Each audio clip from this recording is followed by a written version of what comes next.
Hey, Sam here, Relove Guitars Workshop. We've got Thomas hiding out of camera shot over here. Hey. And we're just going to take a quick look at this beautiful thing. Check this out. This is a 1986 Japanese Fender, Japanese Squier. And it's a beautiful old antique thing. It's pretty much worn out on the frets, and Max brought it in when he bought a guitar off me, and so I'm going to get to refret this thing. But it's a lovely thing. It's got an A serial number on the back, and the pickups are sunk in a little bit, so we need to bring those forward. He seems to like the tremolo in the position it's already in, so we'll set it back up with the correct amount of movement forwards and backwards when we come back to it. The tuners are old Fender jobbies. They've got Fender Japan written on them, and they're nice sealed units, except one of them has lost its top's popped in, so it still seems to work. I'm not going to do anything to the bodywork on this thing because it's sort of original and it's too sort of wonderful and old styly. So I'm going to take this apart, and I'm going to get onto this neck, and this is a refret. Being 86, we can take the frets out straight vertically, and we're going to re-radius the neck. That means we're going to clean all the crap off, sand it all off, and make sure the curve's the correct curve, and then refret it. All I'm going to do today is start the process of removing the frets and dismantling this beautiful thing, and finding a pot to put all the bits in. Is there anything about? There's one over there. It's got the fabulous dead sounding strings. Oh yes, slack the strings off and the other strings go higher. That's because the tremolo's pulling. So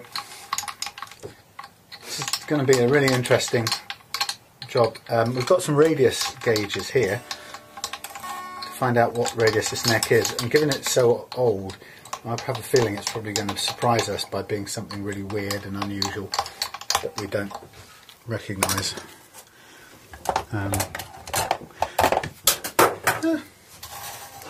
So I'm going to cut these old cables. Bye-bye. Probably haven't been changed in several years. If you think this is a cool guitar, I've got an even older one upstairs, brought today by John from Gunners Lake, and it's a 1983 real Fender. Shall I give me that? Thank you. There's a bag hanging off to the side there.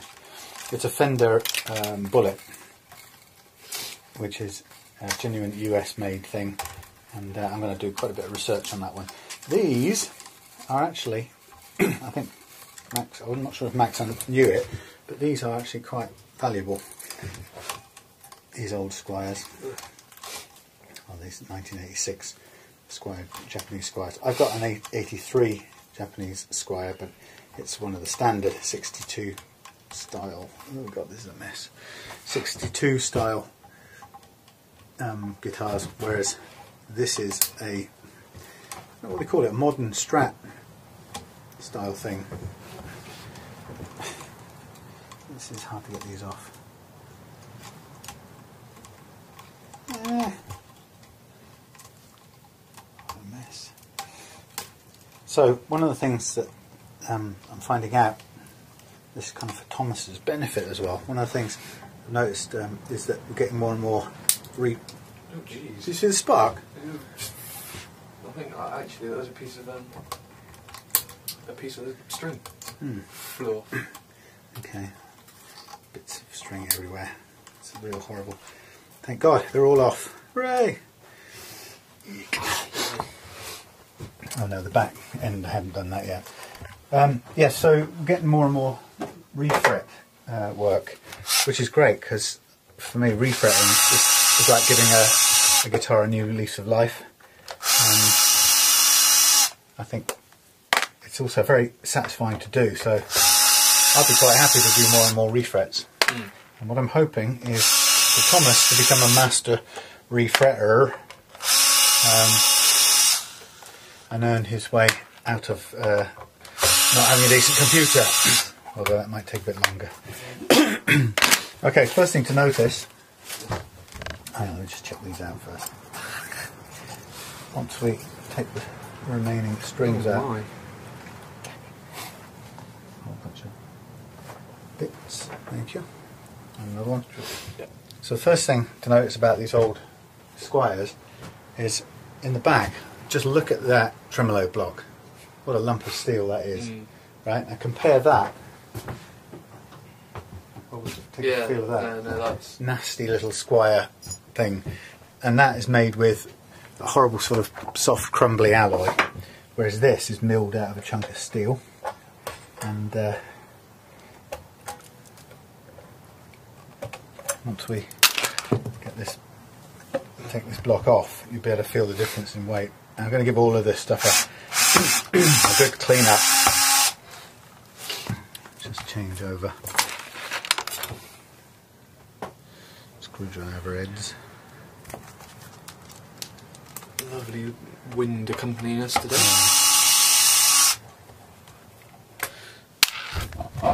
So, just for your information now, Thomas, we've got about 400 YouTube subscribers.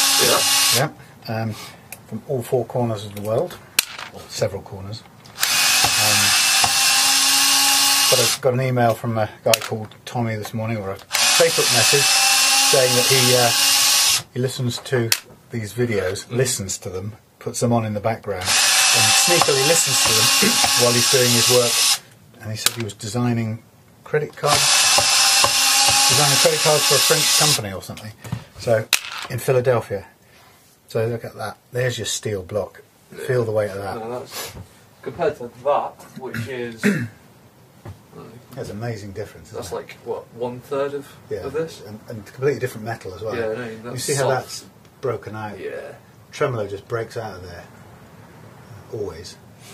There's even sort of cracking there, where it's especially strongest. Hopeless material. Let me just put this in the camera. So, this is actually an encore one, I have to say. But when on this cast alloy stuff, and if you can see where the tremolo arm comes through, it just, with use, it just ends up splitting it. And it's like, do you remember those? Did you ever have those cap guns that had metal like this in them? Cap guns. Sorry. I think I know what you're on about. Yeah, but guns that fire. You know, toy guns. Yeah. Right. Anyway, they were always made out of that alloy. That's gammy though. We want to give that a clean at some point. That is revolting. It's got the original Fender things on, which we're going to have to try and see if they move. Fix those. That's somebody's key for their box. Just take off these string trees as well. While we're at it. Just in case. Thank you. The biggest one always goes nearest the strings. Okay, and then I'm just going to loosen these tuners up. You've still got a bit of string on this one here. Oh, okay. When it's off, you can. Yeah, do that off. So this, as I say, I'm not going to try and do any repairs or anything to the bodywork of this, but I do want to clean everything up because it's going to come back with a quite fresh fingerboard because it's going to be re-radiosed, which means it might as well, everything else might be a bit cleaner because otherwise it will look a bit odd from a brand new neck. So I think these are held in by a screw at the back. Yeah. Yeah. Okay, let's flip them over and see. I think it feels like they're coming loose a little bit, but... Do you want to give me those? Yeah. That's one annoying thing about it being magnetic. It's not bad. Yeah. I've lost enough things down on the floor here anyway. These American necks are very much, this neck here actually is very similar to the ones on the Sun Mustangs inside. Oh really?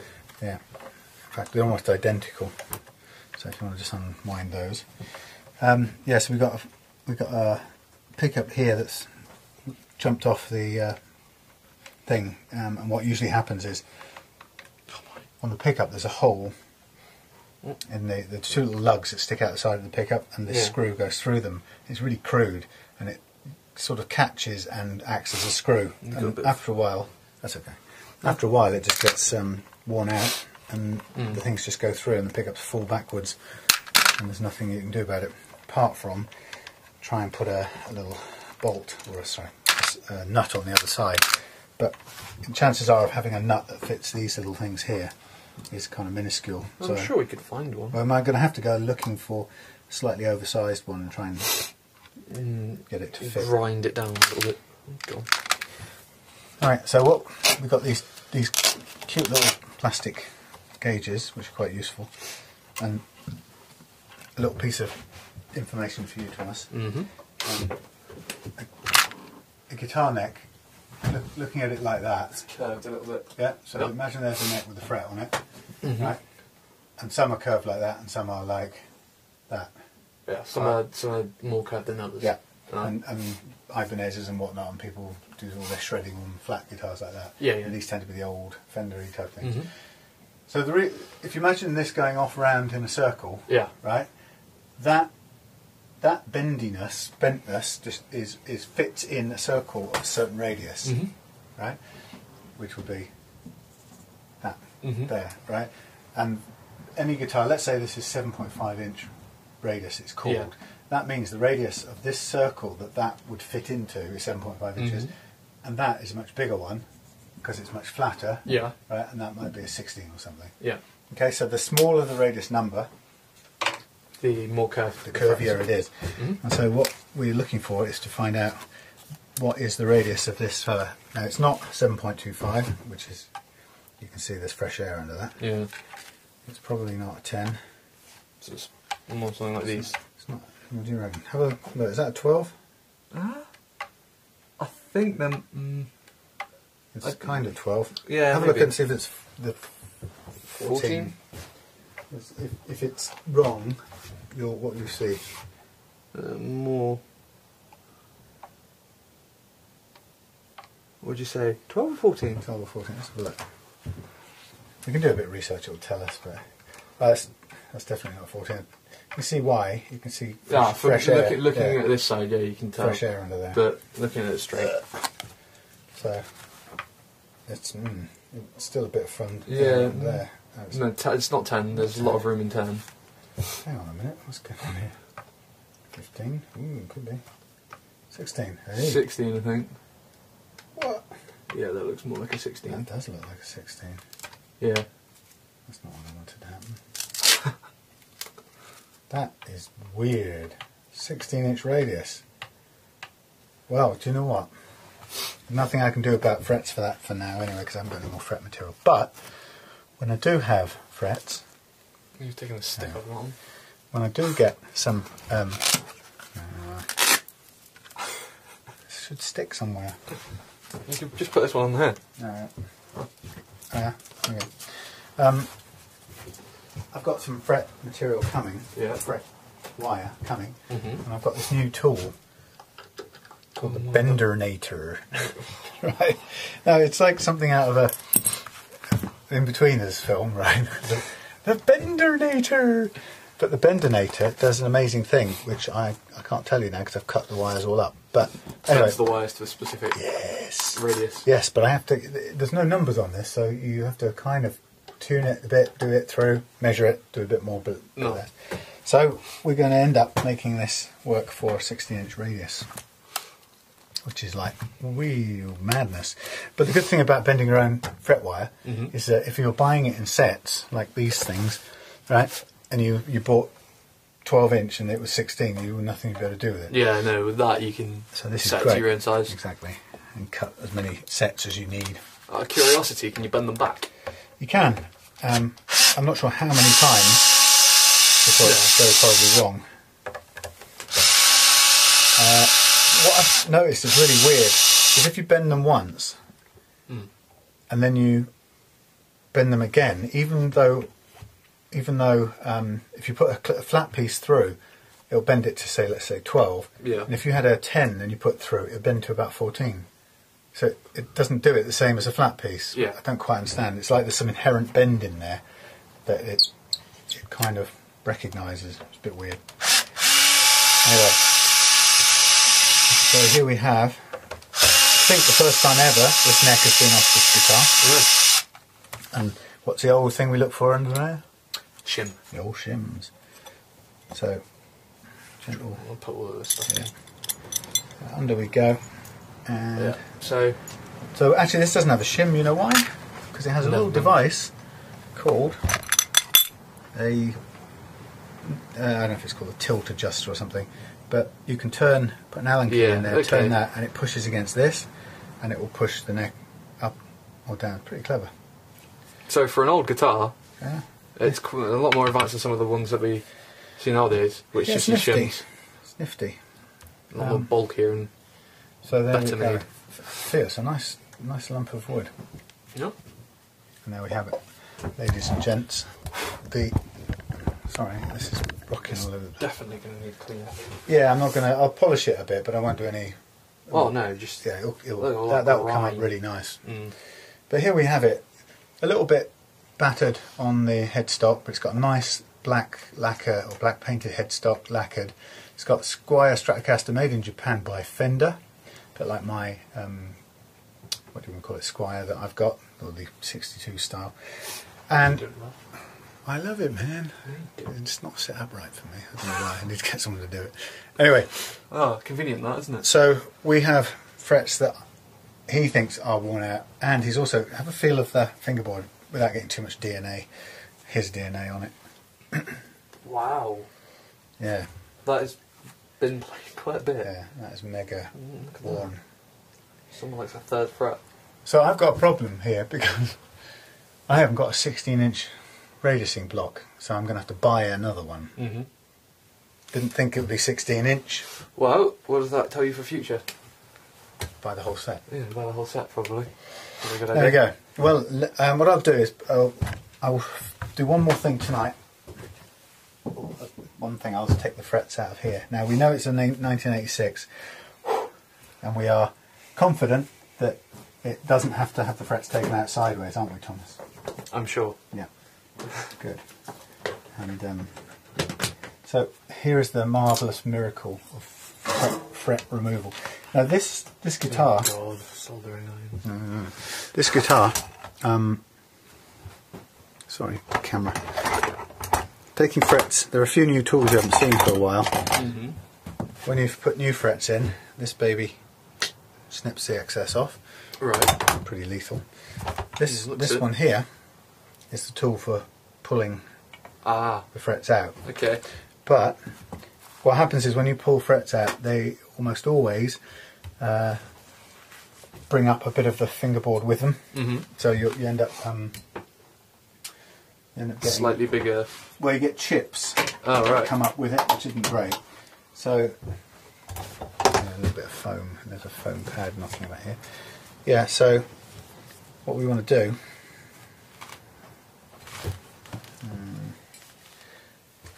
Take this off. And that one. Which one? This? Just put it somewhere for now. I'll put it on the side. Thank you. I just want to gently tap this down. Yeah, so when you pull the frets out, even if you do it very gently, it still brings them up. You will get a little bit of the material comes up because the frets have got tangs on them and they pull out the wood. And so you can, I have got on order, but it isn't here, a little fret protector. It's a piece of metal that you put on there.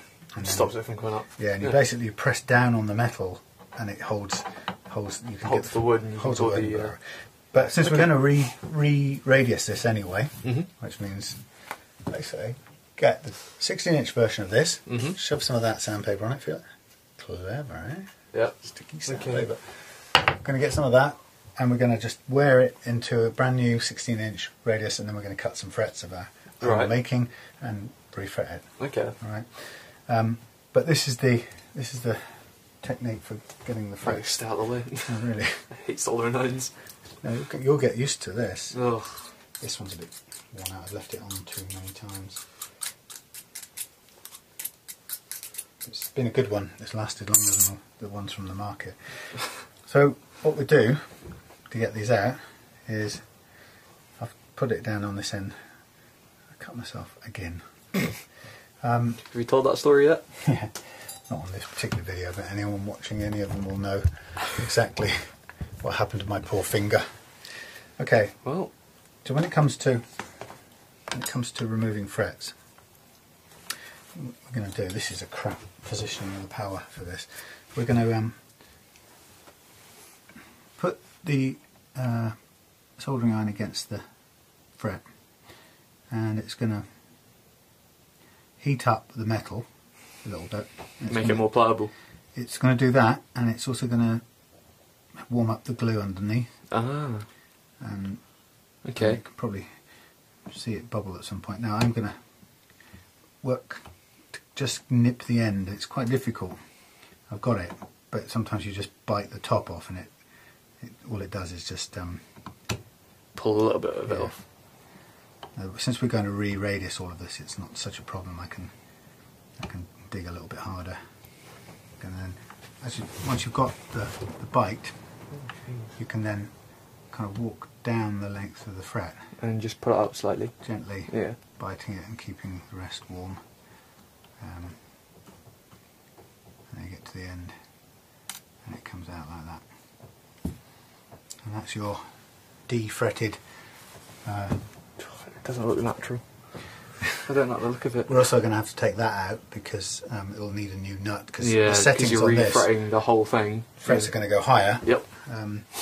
But we'll do that another time. So that's the basic process. The hardest bit is getting this start bite. Yeah, that initial bit. Okay. And you often it's almost impossible to do it without getting a bit of a pressure onto there. Okay. But it's going to be okay because we're going to re-radius this, so we'll take that first layer off. And what I've noticed is if I give you this soldering iron in a minute, if I just warm this up first, because it actually tends to work better if you can do one thing at a time rather than... Oh, you want me to hold the soldering iron? Well, one of the things you've got to be really wary of when you're doing the soldering iron is knocking it onto the wood like I just did. Which again, on this, because I'm really doing it, isn't the end of the world. But so if you just take this and hold that, and I will now use two hands. There you go, it's not worked this time. Now it has. So you can feel there that I bite the top of the metal. Okay, you can see that. And it takes a bite out of it, but doesn't really doesn't go very far in getting the end of it out. There you go. And if you feel the slots, they bring up the sort of goo and glue, and it's not just it's not always nice touch on the frets. It's not always glue. Often it's kind of a lot of the build up of stuff that's underneath. Surprising, DNA, really, stuff that you can get all that stuff underneath it, despite it just being set for a fret. But they're never fitted 100% properly. It's always a bit of a gap. So it's this first bit that I find quite challenging to get that initial bite, and it always stresses the end. You've pulled some wood up there a little bit. So we've got the one inside, the American fender, is a maple neck, so that's the light coloured one with the lacquer on it. Oh, great. And that's going to be really difficult to pull those up without harming the lacquer. Yeah, but we can spray more lacquer on top of it if we have to.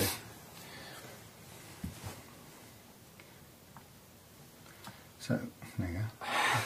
Well, that seems to it's quite hot. Seems to fizz. That looks like that one might be difficult. It looks like it's worn down on that side. Or maybe that's just my angle on it. And there. It's just really hard to get that first. There must be some better way of doing it than putting. I'm sure something more sharper. Even finer blade. Yeah, English. Sharper English. Yeah, probably sharper English too. Quite wide slots on here, so the tangs on the metal, the fret, seem to be quite wide. But again, before when we've re-profiled it and gone down, up and down the board and cleaned it all to the right shape, then one of the things that I'd have to do then is clean the slots out and make sure they're the right depth, because they've got to be the right depth to take the new frets. And if they ain't, then they don't sit in properly.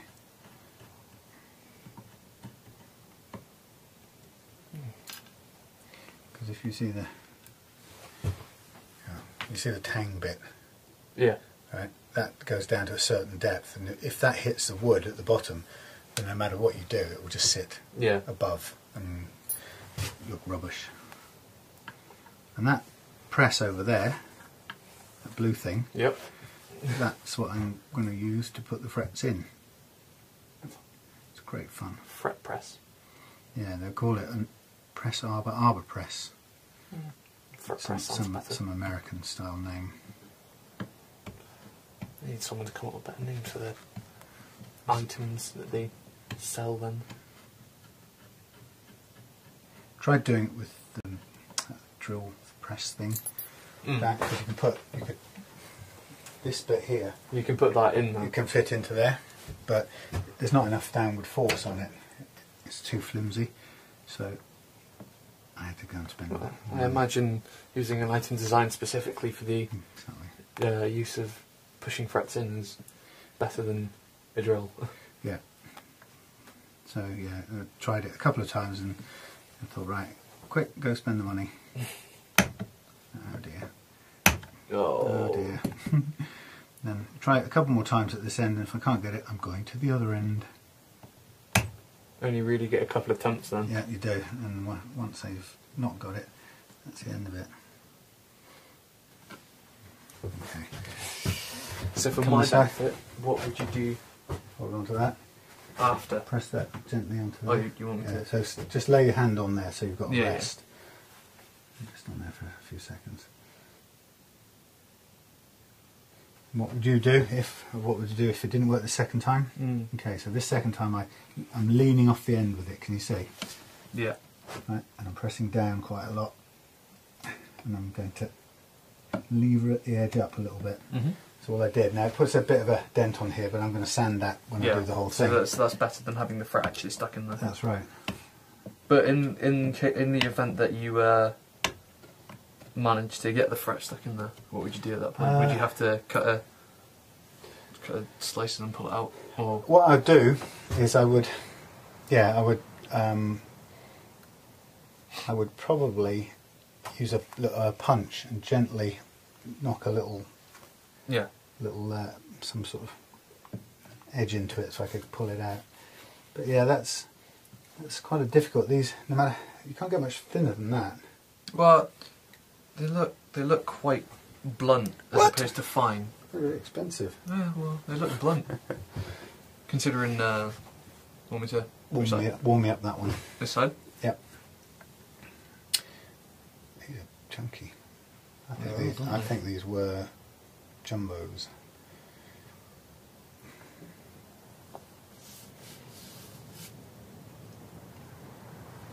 Okay. Mind you.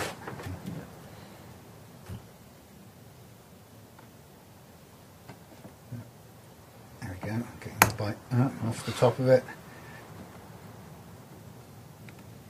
You get there eventually. That little bit of a lever action. You're pulling it up a little bit. There you go. You can always pull back on it.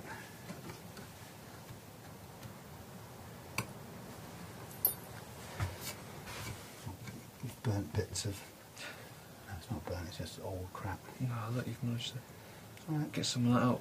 With how old it is, I presume. We're going to take quite a bit of this off. Yeah, no, well... Because we've got to go down far enough to remove all of this. It's quite chunky anyway, so... Okay.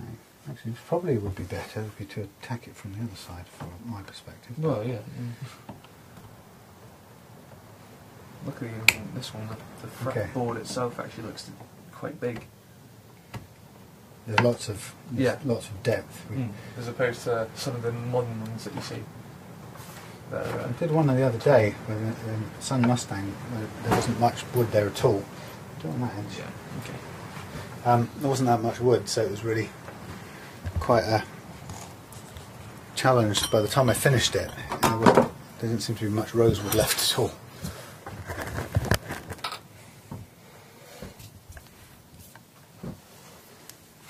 Thank you. That one seems to have almost got a little bit of itself up anyway, due to heat or something. I don't know, some scientific explanation. Yeah.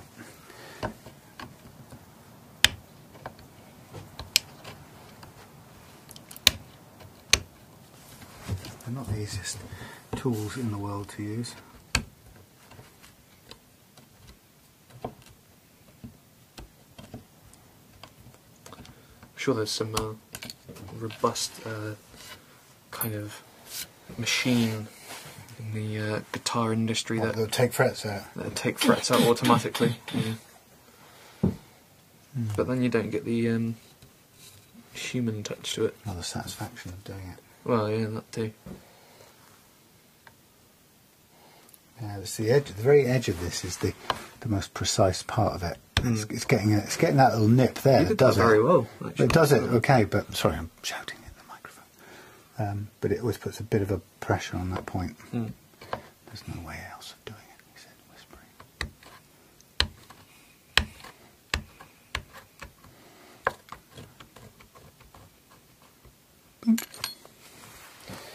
There we go. Almost there. Well, no, it's probably about half left. Half? I suppose so. I always get that. I always get that. Yeah, you think you're near the end feeling.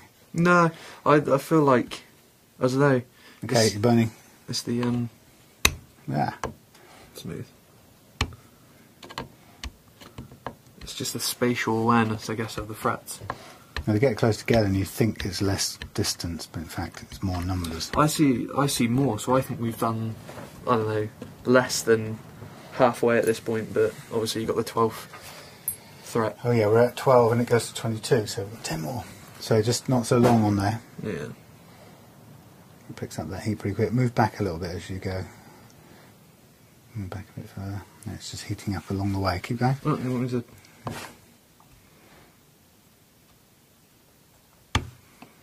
Yeah. There you go, got it.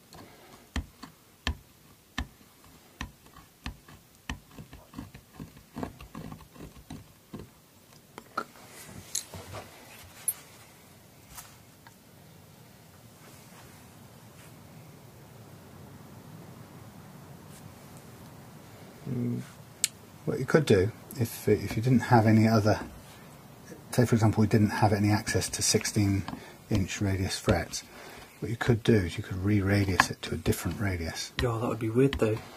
Considering... It would be weird for the owner who whoever owned this before clearly played it a lot. Yeah.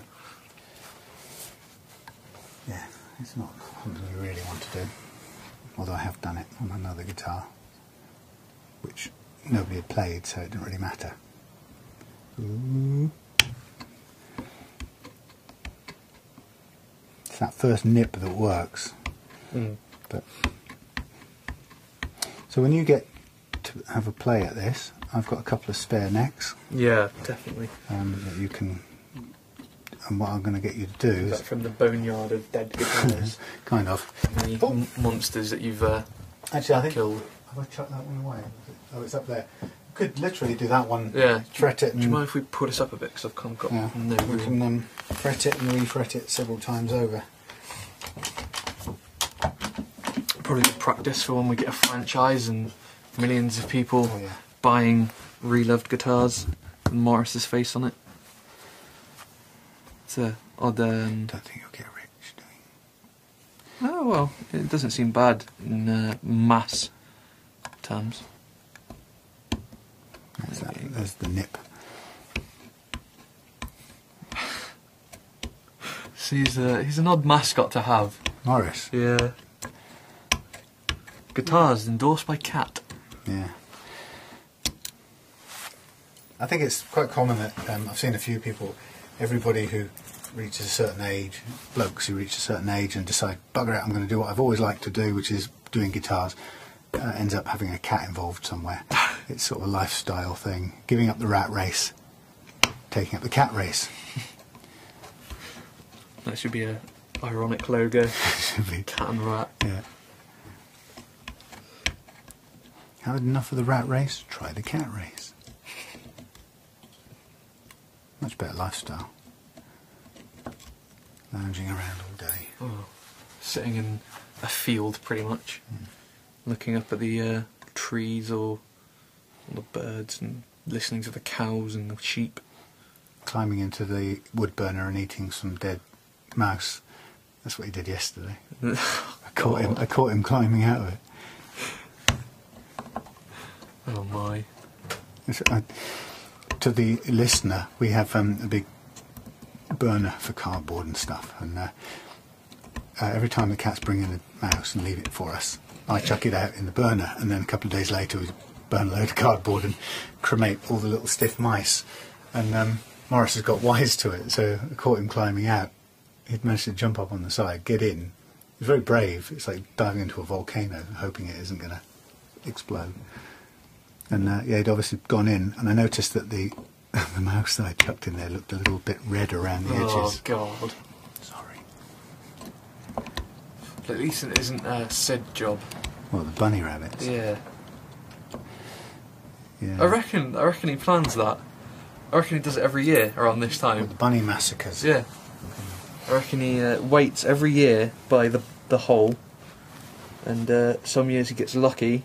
No, he didn't bring any last year, or for the last couple of years, actually. Yeah, exactly. Some years he gets lucky. So the poor creature had a chance to rejuvenate, or build their numbers back up. Repopulate. Repopulate. That's probably it. He probably managed to massacre them all. Yeah. Left them for a couple of years so he could do his sport again. That's nice. Yeah, well, that's Sid. He seems like a grumpy old... We know when he's hunting rabbits, he comes in with a load of mud round his neck for a couple of days, and then come the rabbits.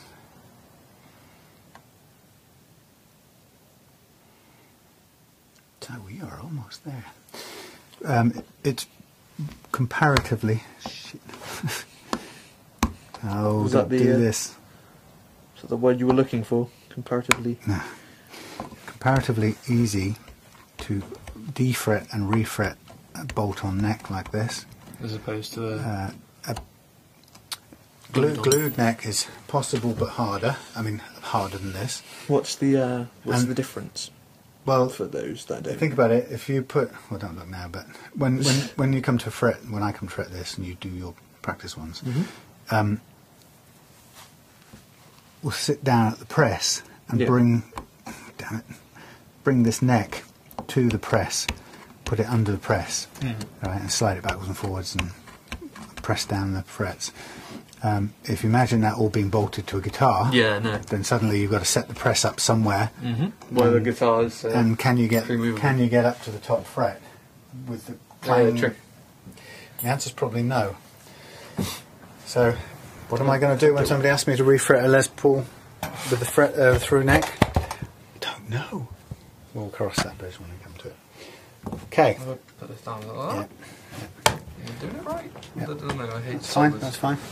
So here we have it. Have a look. No, it's wrong. It's wrong. A little pile of tinkling frets. So this is a year, 20, 30, nearly 40 years of ownership. 86, 96, 30 years. Well, it's the same as yours, and look how much more played this out. is Okay. than your loved one. I always have a go at Sam for his non-love of his actual guitar that you've had for how many years now? Well, since 1983. So a long time. So a very, very long time, and he refuses to play it some of the newer ones because, oh, I love this one, and oh, I love this one. He has no sense of loyalty towards his... the truth is, mine actually does guitar. need, mine does need a refret. Oh, let's do it. And we can do mine at the same time. And we'll do them all. Yeah. Mine needs so much work done to it after Harry massacred it. And Which one? Purple one? Purple one, yeah. After Harry and his friend destroyed it, and I've got it, and it's just, ugh. I don't like it. I love it to bits, but it's just the bodywork and the neck. As in, like, there's a couple of massive dents in the body where it's gone right down to the wood. And I don't have purple paint. Well, we'll have to get that. Okay, so I'm going to hang up this neck. I'm going to take a picture. They're like dog tags, these. They're funny, aren't Just they? like, You don't want to throw them away. But no. I'll take a It's picture. like part of the original, doesn't it? Picture of the neck and see if I can find anything in the information. So it's ST-335. That's interesting. 335. I wonder why it says 335. So there we go. The Squier Stratocaster, made in Japan, or MIJ as they call it, hanging up, ready for its refretting. Beautiful neck. Lovely. Just like a Sun Mustang though, without a doubt, of which I haven't got one here. I think eventually we need to put some done, finished guitars up here. Yeah? I think it'd be nice because I don't we've want got to the lights. leave them out in the old shelly over there. No, it wouldn't be bad. So this will be... It's so dull and yeah, but look, watch this. I don't know if it's... I haven't done that much research, so I don't know whether it's polyurethane or not. This is number 2, so it's very mild. Just clean it, please. Trouble is, do a bit of it and then you have to do the whole lot, because it will suddenly come all lovely and rosy. Yeah, oh my. You would have thought that for such a loved guitar it would have been cleaned. It's been played and it's wasted his time cleaning it. Oh, you've got to make them look nice. You've got to look after them completely and entirely. Not just put them to work. Look at that difference. Well, it'll take a bit more than that. Well, to get. look at this here compared to yeah. that there. So much nicer. Already. Yeah, it'll look fresher when we give it back. Let's put it that way. Oh god. Anyway, okay, so Probably can't see that difference. I'm not going to do anything more with this now for the next while. So I'm going to hang this up if I can find a bit of string. Yeah, that's a bit of string. Got a shed full of stuff and Sam can't find anything. I've got a little blue rope. I wonder why you can't find anything. Thomas, I've not missed your hypercritical attitude while you've not been in the shed with me. But well, you know, cause for change. Yeah. Should probably clean this place up a little bit. Oh, okay.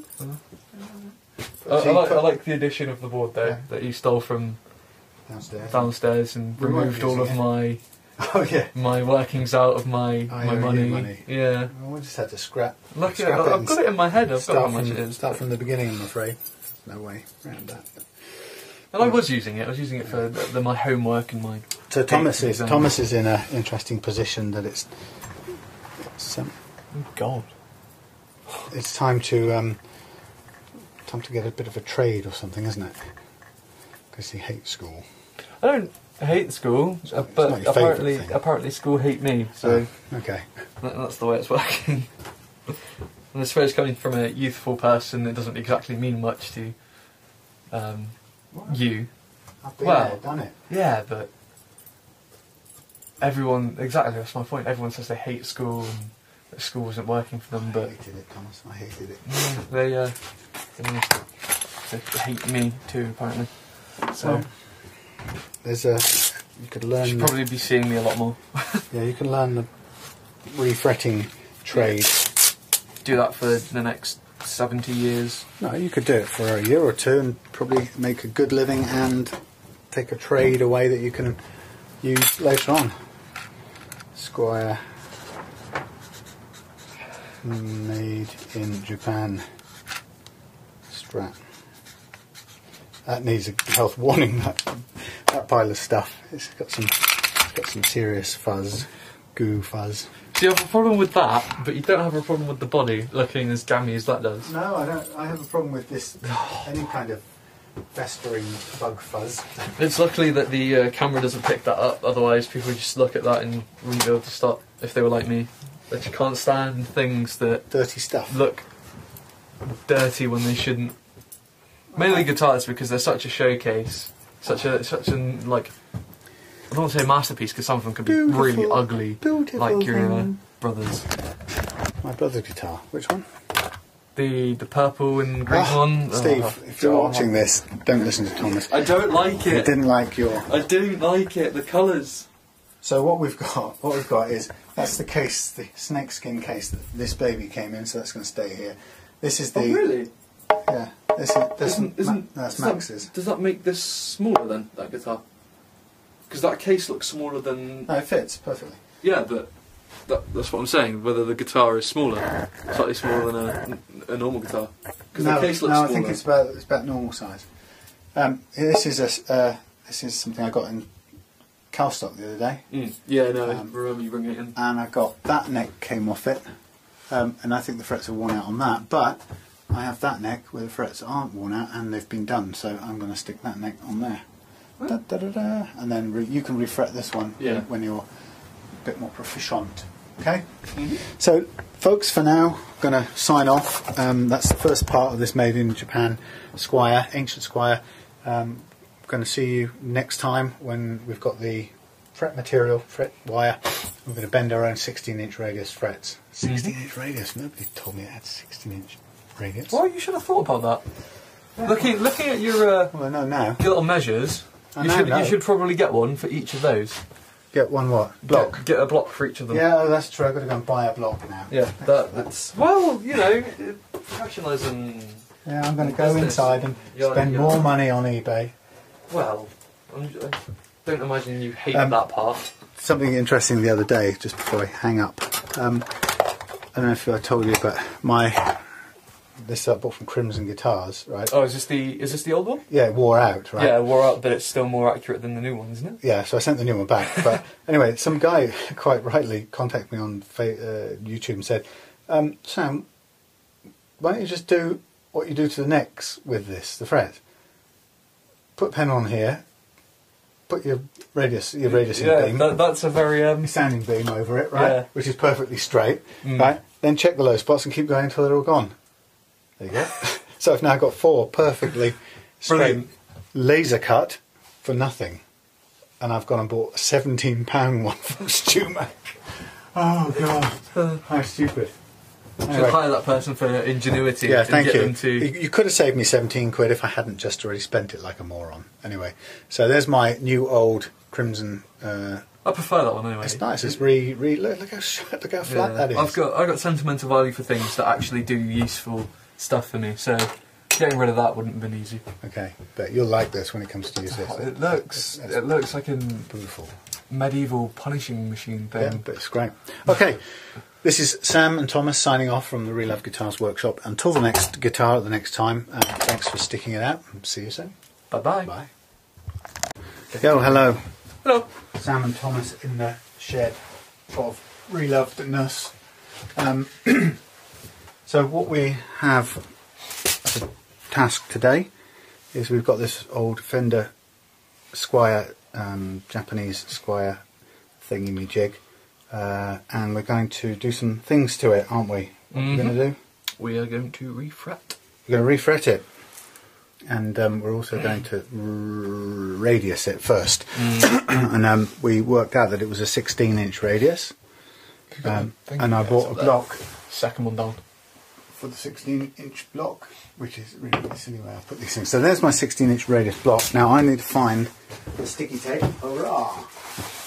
Sticky taped stuff, so let me show you. So the process of this is going to be we're gonna use some of this self-adhesive thing, and we're going to put it on there, and we're going to mark it off and cut it, and then we're going to use this to clean up this fretboard, which is going to be going to come out looking new when we finish with it. Good. Which is very nice. And we want this fairly close, overhanging a little bit. So we need a surface we cut on. Don't really want to hurt that, so I'll use a bit of wood. Our new table. For See, that's crap. Why don't I use a piece of MDF? Yeah, the new workbench. Oh, can't see it. But sticking out.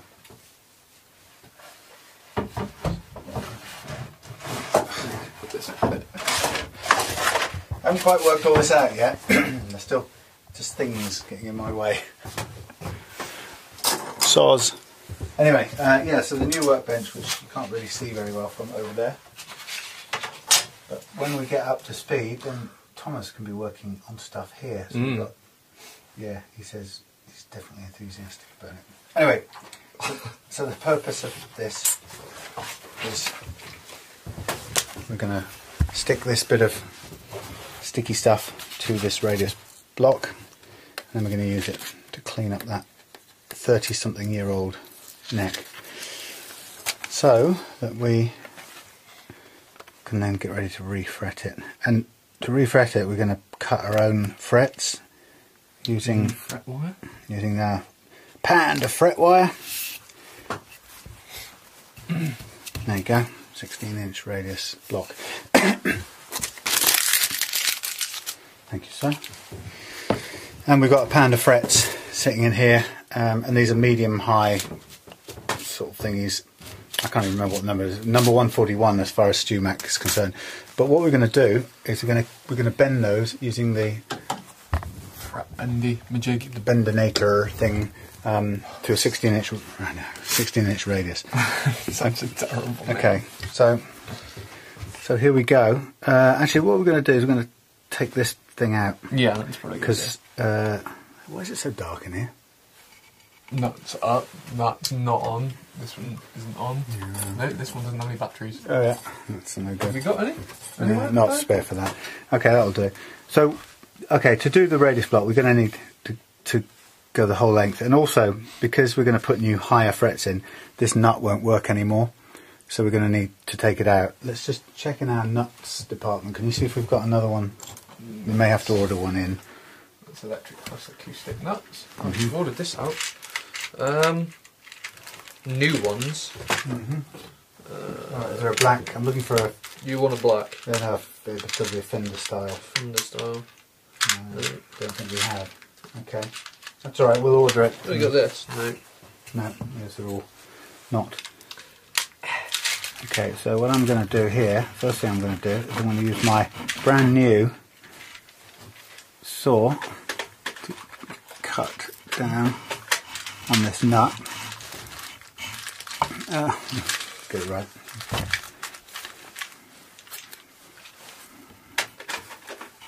I really do need some extra light in here. You've got them all pointing up? Yeah, because I'm trying to keep the light diffused, I suppose.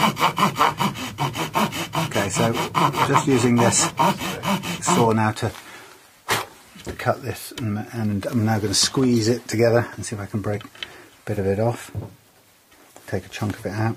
Depends how far down I cut it. Nope. You weren't incorrect about a bit. Hmm? You weren't incorrect about a bit of it coming off. It's very dark. I actually can't see down and what I'm doing on here.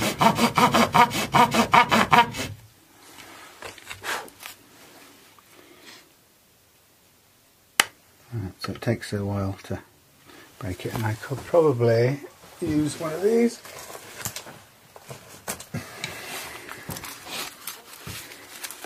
It's easy with a Les Paul nut, you just knock it off. But with one of these it takes a bit longer.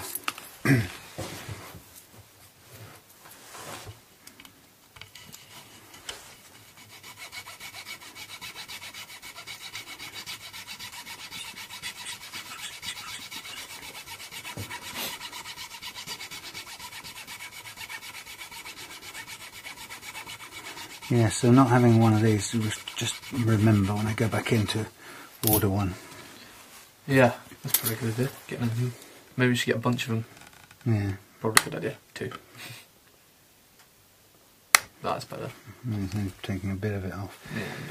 Yeah, yeah, the Les Paul is dead easy, you just knock them off and they fly off backwards, but these, you have to cut them down the middle.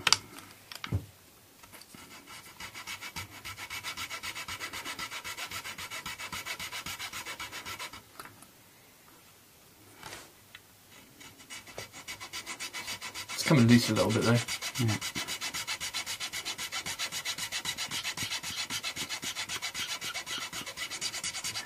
Be nice to get all the stuff off of this. Yeah. You can see just where like the glue has been on the on where the frets were, where like the teeth are sunk in, and that the different colour. Oh, It's there. Where's the knife gone? Is it over there? There you go. Should have brought the new knives in.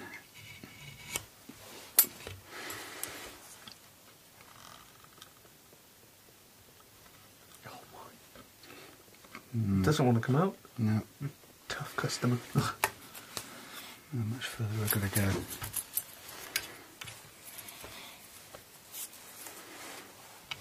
It really does look really dark, despite all of the light in here. The spot right down here is kind of... You could take the lamp off. I could turn it round and point it down, but then it burns out completely because the camera's trying to expose to cover the match the whole of the No, true. the shed. It's a bit of a compromise, really. What else have we got? 16. Try something a bit thicker. Sorry, it's taking so long to get going. Yeah, stopped at the first hurdle.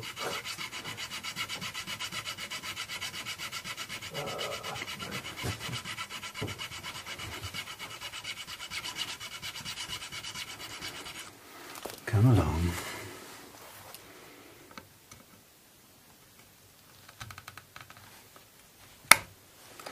No. Well and truly glued in, this one. I don't want to dig it out too hard. I mean, we're going to sand the whole thing off anyway, but the trouble is, if you do it this way, you can. What I need is this. If you do it too hard this way, you can crack off this bit here. So I just want to loosen it. There you go. Yeah. There we go.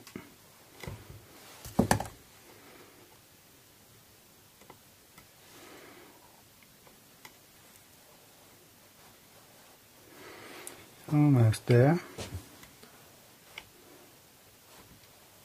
Oh. That's right. Okay. Now let's put these things back. I think you need to hang that up, would you? Where did that one go? Somewhere. Somewhere over the nail. It was over there. One of those nails over there. Screws. Okay, right.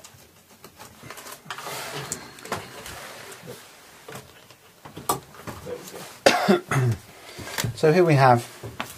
Do you want me to put this away? Yeah, Bennett, yeah. Okay, so we have this. We know we've got 16-inch radius, 16-inch neck, and we're going to do the whole neck. It's quite easy, but actually that's what I'm just going to make sure it was flat. I had set this flat before. I just want to make sure it's completely flat. You can do it with a flat straight edge, or you can do it with your eyes. It's got interesting slight twisting. Warped wood. Yeah, probably. Well, we'll take care of that with this, but I just want to get the sort of best average, really. Yeah. There we go. Slightly bowed on that side and slightly concave. Sorry, yeah, concave on that side. I'm going to have to go for somewhere in the middle, so I'm going to make a small adjustment. There's all dead things in here as well. What dead things? Fuzz and insects and who knows what. DNA. See which of these fits. That one. Okay, so the rule is we've got a bit of a curve in there and straight, if not slightly convex there. So I want to take a bit of this curve out, so I'm going to go a little bit clockwise or tighten just a tiny bit, and then we're just going to have to let the radius block do the work, really. That will put it back into shape. Okay, so there we go, all the way along, and you can see straight away the bits of the neck that it's making contact with. And it's the edges first, it seems to be always that way. Would make sense. Yeah. We've got, no pun intended. We've got quite a bit of wear on the fretboard as well. It comes out beautifully after a while, but you see those finger holes there. To get this, to get rid of that, we've got to go all the way down. All the way down to that level. Yeah. Oh, you've got quite a lot of wood on the fingerboard, so got a lot of wood there.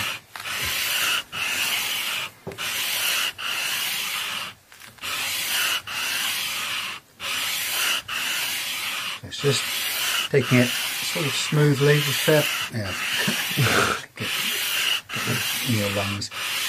It's reasonable pressure. It's very smooth and unhurried. Keep the pressure all the way through it. And actually, if you want to, you can take the. Yeah, there it is. Just gonna duck outside and brush that off and see where we've got to.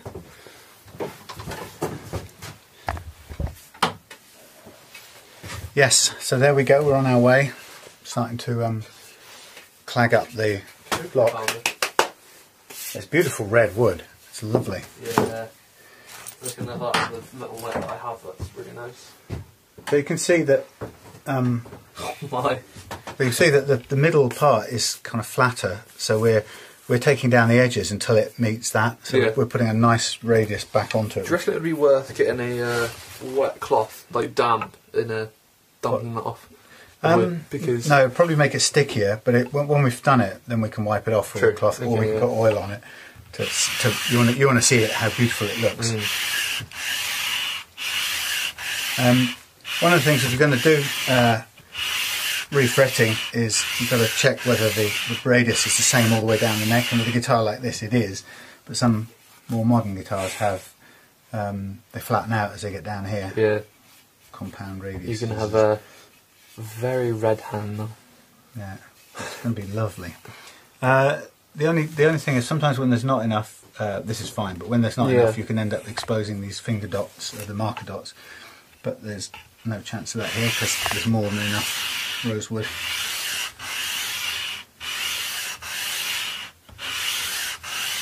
And it's really just a matter of keeping going until you've got all of that vented stuff brought into the kind of the mix. In the case of this, until the whole thing is the same colour. Yeah, or until it's disintegrated. It is lovely. Take some more dust in.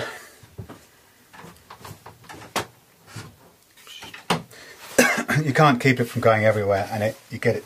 You do breathe it in a bit as well. That mixed with the sawdust of today's extra. You're making bench thing. Bench we made. See that the reason I did that is so we can work with the arbor press. That's what they call it. Yeah, to do the putting in the new frets. It's much easier to do it standing up than sitting down. Okay, so I'm just gonna feel where we've got to, and we're starting to wear down below these kind of depressions, and then we've still got a bit here which is sort of flattened on the top. So I guess we'll keep going and we'll pick up that and get down to the bottom of those. And there's a bit here not being touched. That shows just how much it's been played. This is nice to see. Yeah, that's from sweat, and it's kind of corroded. It's really amazing.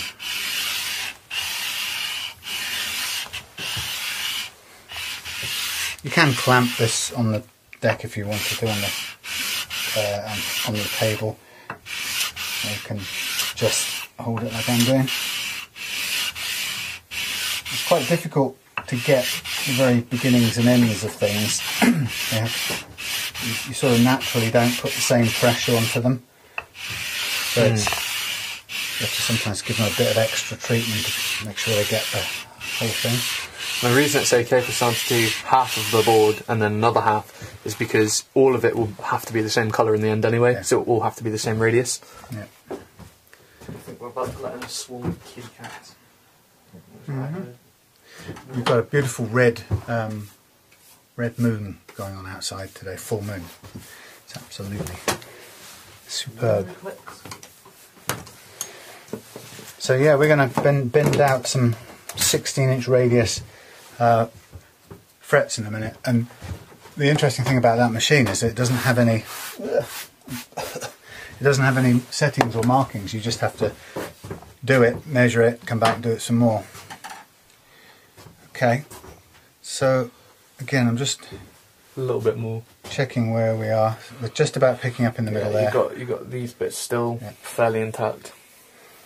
Lovely. So I'll take it and change it, turn it round every now and then.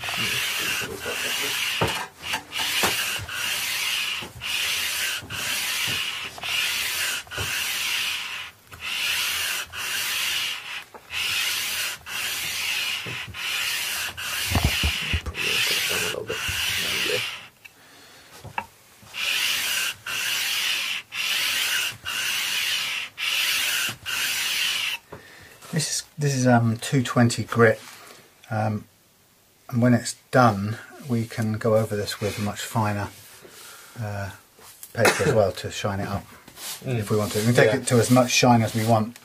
God, it's a beautiful dark brown colour. All over your hands. I think we're also going to get Thomas practicing with another guitar over here, which needs refretting. Got a neck here that's a really odd. It's got a really weird heel that makes it completely unsuitable to going with this body that I've been putting back together again. So it's a bit annoying. But we'll refret the other one. I was just knocking it back into the shed the whole time. Nice. It got a lovely red like tinge on the ground. It's all right. Okay, we're nearly there. A few more little dents over here. Just checking, make sure that we've still got enough. We've also got that saw which we can use and set the depth. We're going to have to follow the radius when we do the sawing. Yeah, so we got a little bit more left. We're starting to get towards the grooves that are in the fingerboard, sorry. Almost there. I haven't got any sticky self-adhesive sandpaper to do the next bit, so I'll have to do it by hand, but I'll do it with the micro mesh, so it'll really just be going straight from this 220 to about 1500, which will take a little while. Cool, nearly there, still a few bits. Yeah, you've got a little bit left. Yeah, I'll just blow that away, thanks.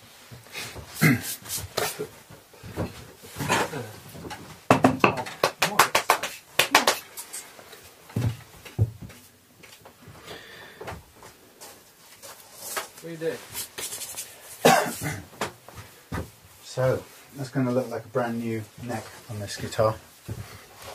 Oh, a brand new fingerboard anyway. We've got so look. Lovely. Yeah, that's levelled it out as well, that's nice.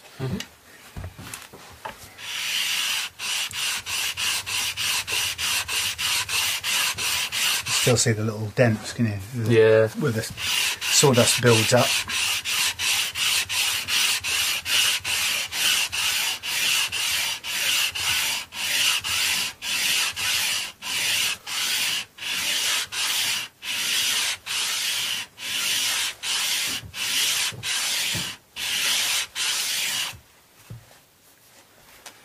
Almost there.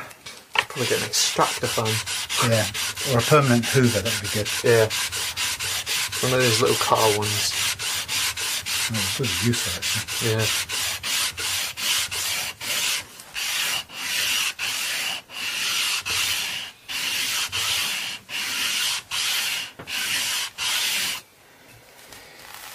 Yeah, this ends up being very dark and mucky. We'll shake it outside as well in a minute. Huh? What did you say? We'll shake the rug thing outside in a minute.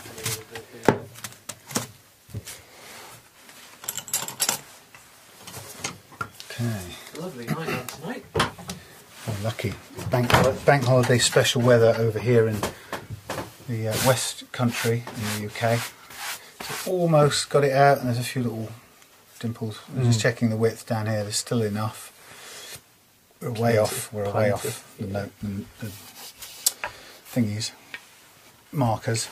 It's got quite a sharp edge. It's such a fine radius. If you feel the edge, it's a bit sharp. Yeah, so we're going no, to that's true. hand soften that.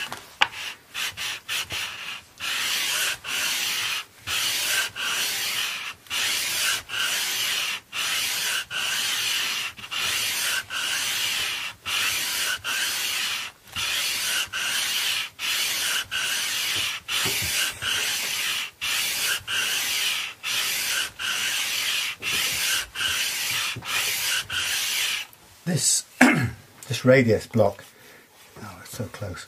Radius block is it's not only good for doing this, but it's really good for clamping the frets when you've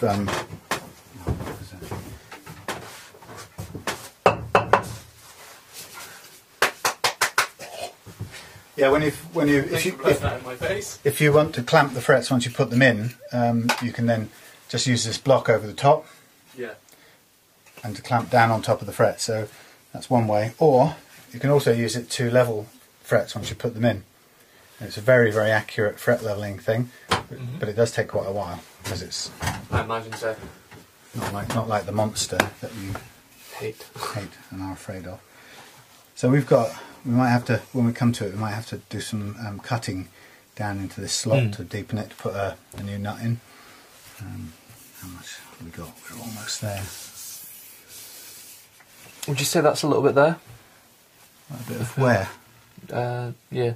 No. It looks like that to me, but that's just maybe just the wood. There's a couple of chips where the taking it out, taking the frets come out. This is I think this is a 1983 guitar, and before 1983, the frets came out sideways, or they were put in sideways. It's just like that. Well, I don't know if they were put inside. That seems about almost impossible to imagine, but they had to be knocked out. So with that music master I did, I had to hammer them out sideways, which is quite a daunting operation, really. And they only come out one way, not the other. That's really weird. If you hammer them from this side or whatever, they won't come out. Is that due to the teeth, or? Yeah, there must be the little tangs on it.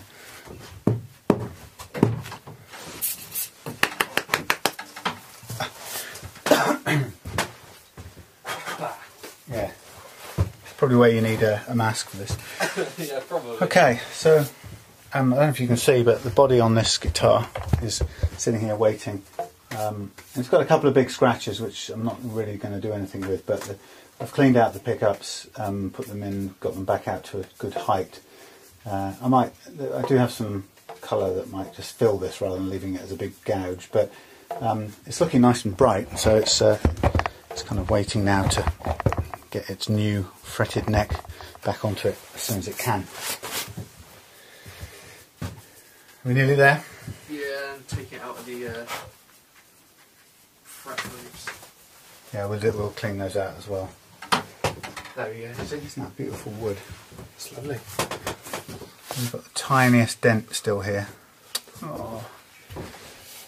Just checking again. Wood, unfortunately, most of it's on my hands now. Just checking again for the width. Everything's all right. We got room.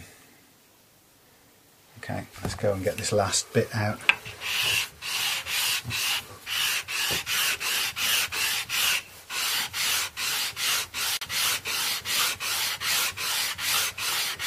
So on most necks, for example, that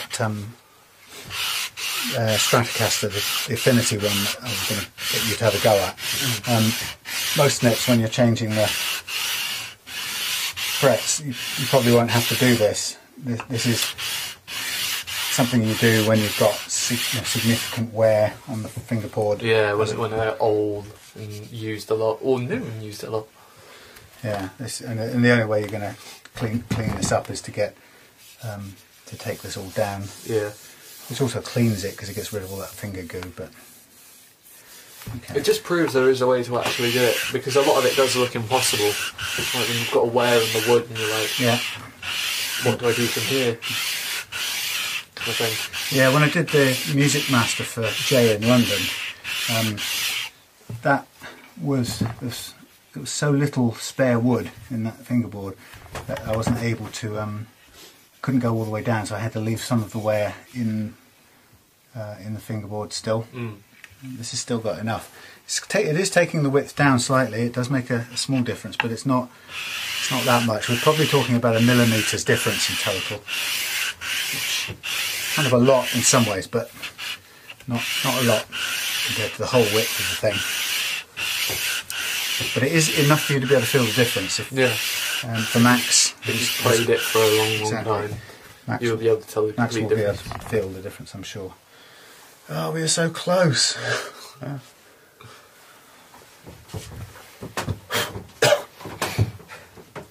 Right, so what we've got to do is we've got to start thinking about the radius we're going to bend. I haven't done this before, I've done it on small pieces, so this will be a new one for me. Get that ready, we'll have some fun in a minute. The Bendinator. This sounds like a completely misleading title. Yeah, it's something from the in-between, isn't it? That's annoying, there's just enough there for it to come out under your fingers and you go, ugh. Yeah.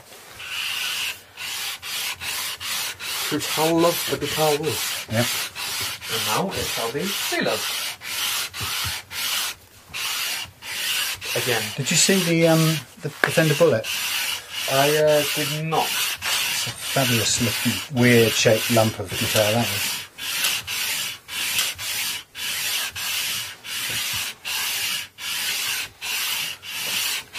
Come on, you've got to get there. You've got to be there. You must be there. It's just a little bit more.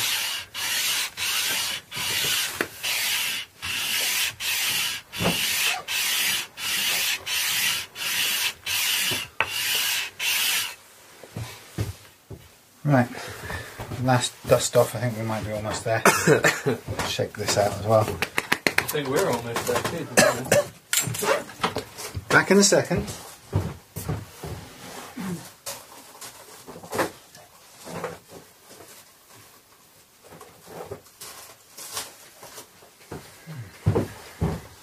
Yeah, time to get the vacuum cleaner again in a minute. Is that twice today? Yeah, well I'll do it tomorrow. But... Right. Okay. Thank you. Very close. It's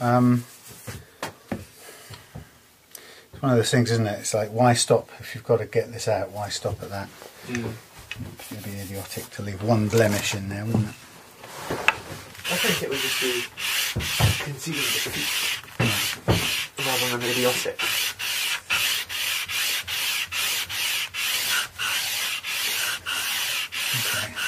This will be the last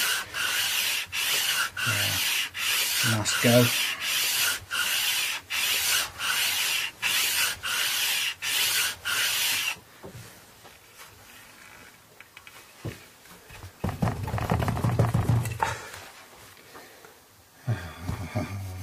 It's just a smudge now. Okay, I'm not going to go any further. What I will do is find my body to love knife blade. Oh my god. Lose it. Okay, so what you got, if you can see, you've got a lot of dust built up, and the slots are still quite deep, but they really are clagged up. So if you can gently use that broken bit of blade and just dig those out without scratching the fingerboard, obviously. Yeah. But don't be frightened to dig down to the bottom of that slot. Yeah, I probably didn't get everything around.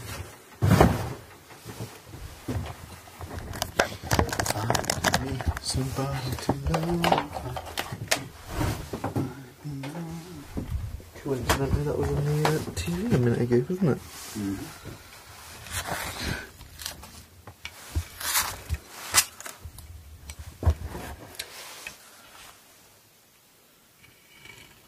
Yeah, you can feel when it gets to the bottom, can't you? Yeah. Sort of scratchy. You may need to cut it with that saw, or previously I've done it with the nut files and a bit of masking tape on it, just as a depth guide, really. And the depth guide can be, you can take that from the depth of the tang on your frets.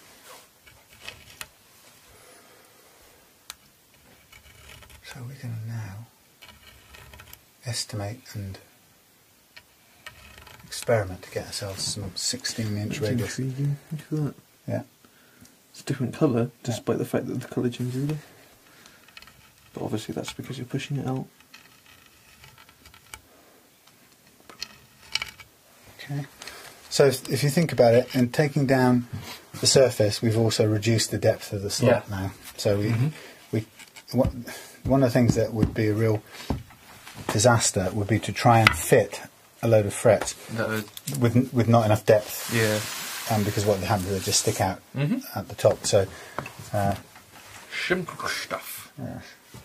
So a couple of ways of doing it. We've got the thing here, and it's got a very simple guide. So you just basically can slide it all the way. And I guess you're thinking about the low point on your thingy.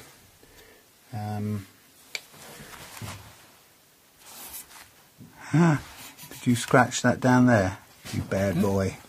No, I didn't do the second fret. No, I didn't. Probably do a tiny bit more. Anyway, it'll take that off. What I'll also do is just round off the sides as well. Yeah, hopefully that'll get rid of the dot that you had. Where is it? Okay. There. Almost. Fraction more there.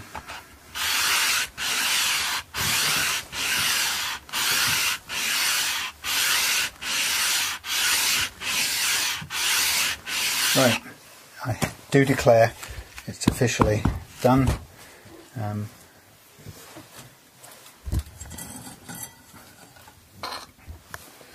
Now I can see a bit better. So dig out.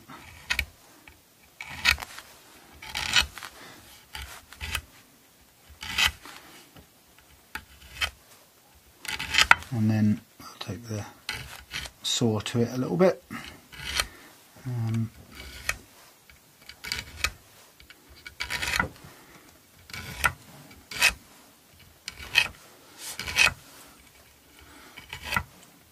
So you'd still need to do this bit if you were just doing a standard neck without radiusing, because you'd have glue and bits of glue from the other. Just all the stuff that you put in from the other frets. Yeah.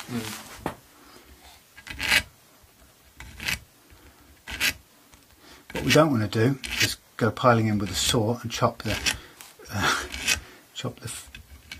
fingerboard through to the maple, because that would be a bit sad. So we've got to make sure. It would be rather annoying after all of the effort you put into saving it. So, all looking good. Now, what we're looking at, I have a micrometer. It's a bit, these gaps are a bit tiny to use on this, but we can see that we've got a certain amount of distance here, and it's probably got it measured on the thing. Tang width is 0.073, so 3/4 of a millimeter. No. Yeah, 0.073? Oh, it's an inch, isn't it? Thanks, Stu Mac. 0.073 of an inch, which is your guess is as good as mine. But I guess what we're looking to do is we're looking to replicate the distance between the underside of the fret and the bottom. Now, what would you say at the moment between this guiding edge and the very tip of the blades?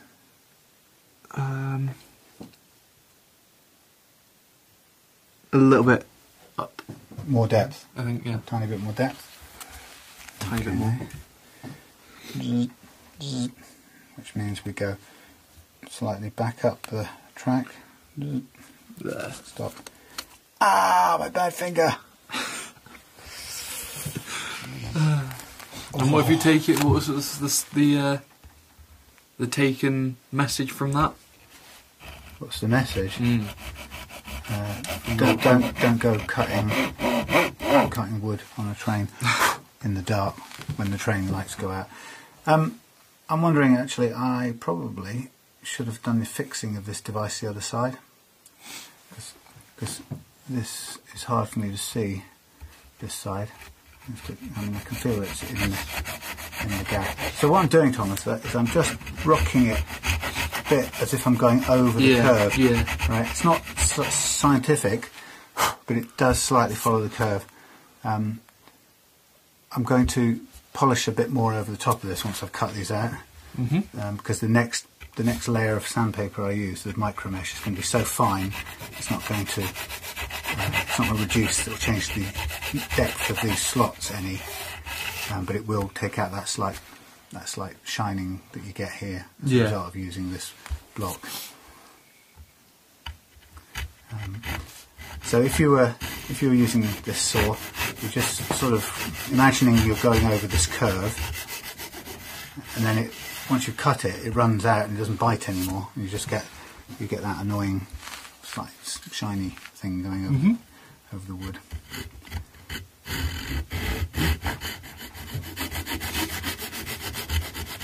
And you could do the same thing with if you had to use one of those. You could put a strip of masking tape down it. Yeah, yeah. Just use it the same way. No, that's what you've got to be careful of. Getting it to stay in the slot, not cut up the wood. Because it is the right, that's it, it's the right size.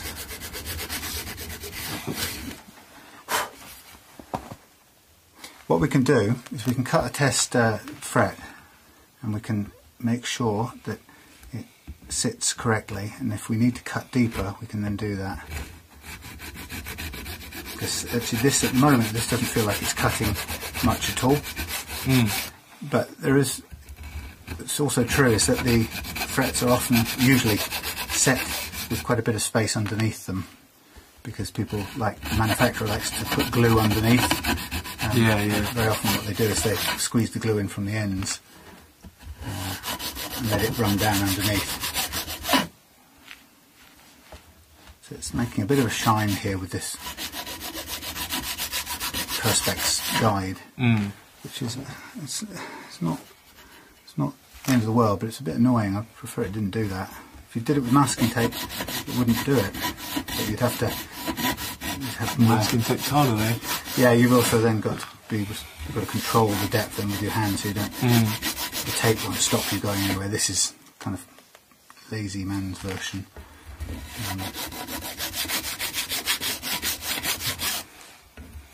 And say if we put a test fret in and we see that it sits out, then we know we've got to give ourselves a bit more tang depth or slot depth. And in a way, it's probably better to go over than under, as long as you don't cut your fretboard or your rosewood in half. It's better to have a bit of space under the fret than to have it sitting out. Can't see, sorry, the light. Thanks. Just turn this around now.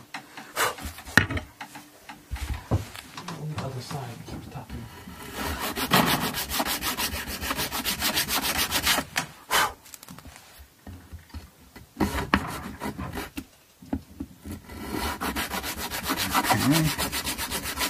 And we are on the last. Cotton Eye Joe. Okay. Someone's playing Cotton Eye Joe. Okay. It's quite a spectacle to hear. So that's the a couple of things. Let me just get a bit of 600. I'm just going to go down the edge here and just take the sharp edge off this that we got as the result of that radius block, which was so precise. It's quite good. If you see that on this, the lacquer comes all the way up to the edge. By the time we've put the new frets in and then use that tool that cuts a 40 or 30 degree bevel down the edge, we may have to replace some of this lacquer because it gets scuffed off. Scuff off. Right. Okay, that's quite sharp. So what I want to do now is just by hand, I want to try and get rid of these things. What you can do, let's put that. Yeah, that's probably a good idea. We can take this off. We can sort of probably just use this a bit. It's not the best thing in the world to do, but it'll give us a bit of control.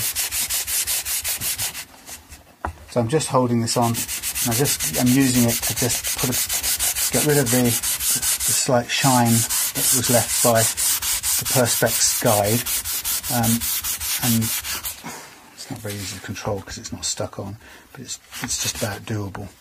And then once we've got that off, then I'm going to just put a couple of other grades on and just shine the fingerboard up a little bit without any, before we've gone anywhere with any oils or anything. But you can see this is kind of doing it. It's removing the Perspex skid marks, and it's making a right stinky mess. And I'll just keep going a bit this way.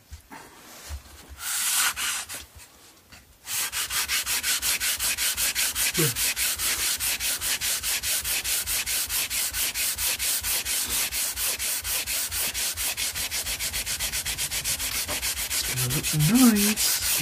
Slow process there. Yeah, well, as with everything that takes time, it will look a lot better after, and play a lot better after.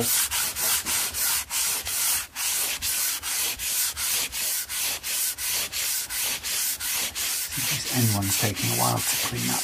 Yeah.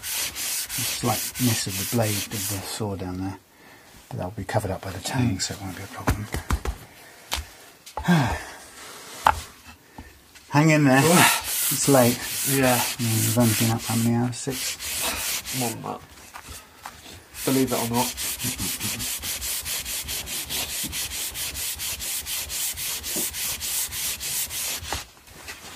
So this one, it's just taking a while to get those Perspex skid marks off. You can use skid marks, yes. No, it's just you keep losing it. You're the one with the childish mind. But I suppose that's 3 generations of male children's family. Yep. And having read this comic too many years. Should no human ever have to read that? In a way, what I could have done is done a 600 instead of this 15 because it's taking me forever. I feel that. But it is more so accurate. much nicer. It feels like it's been polished already. Yeah, I just want to get rid of these skid marks. Use that expression again. We will get there. I'm going to jump to something like a 3-2.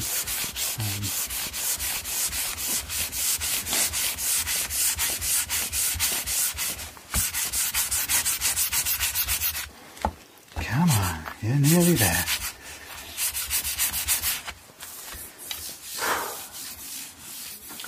That's going to be so nice to play. It will.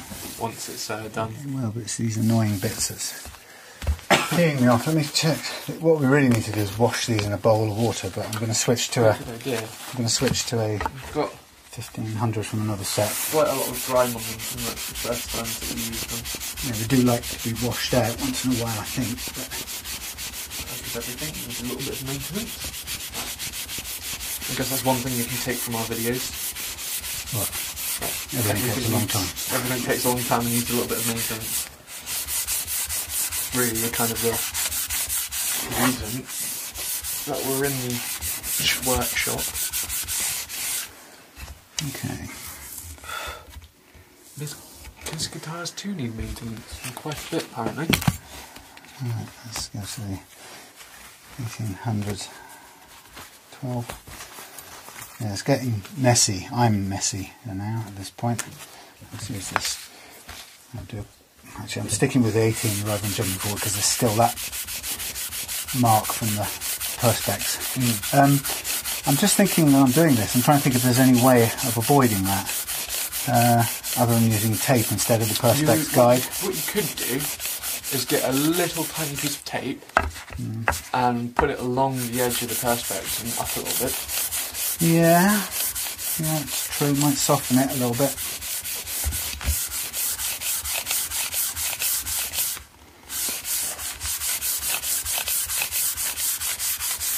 Other than that, just get something spongy like the stuff in this, I presume. Or just live with it and have to do this part. Very hard to handle this material. And by the 1800 grit is very, very light at this stage, so it's really hardly going to reshape anything. So,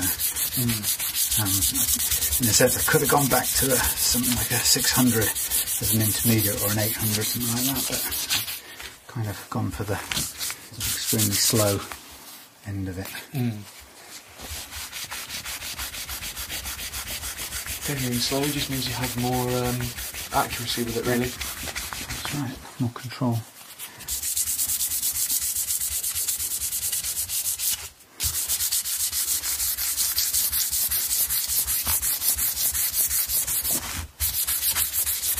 There's a scratch mark here still showing through, unfortunately, but we'll live with it. It'll bed in when we oil it. I think the problem with the micro mesh is it still picks up the wood that is grazed off, so then it's just rubbing the wood against the wood and it's not really doing anything. Considering it's quite what's the word? Slidey. Oh, I think you're quoting Jabberwocky. I take it that's some 80s reference. Jabberwocky, some 19th century poem. Well, right. There we go then. Yeah, we would have learned in school when I went to school in the olden days. Now it's about mice and men. Jerome K. Jerome. Huh? Is it mice and men? Steinbeck, yeah. Brilliant film and book, actually. It did very well. Can I remember what it was about? No. Lenny and George, a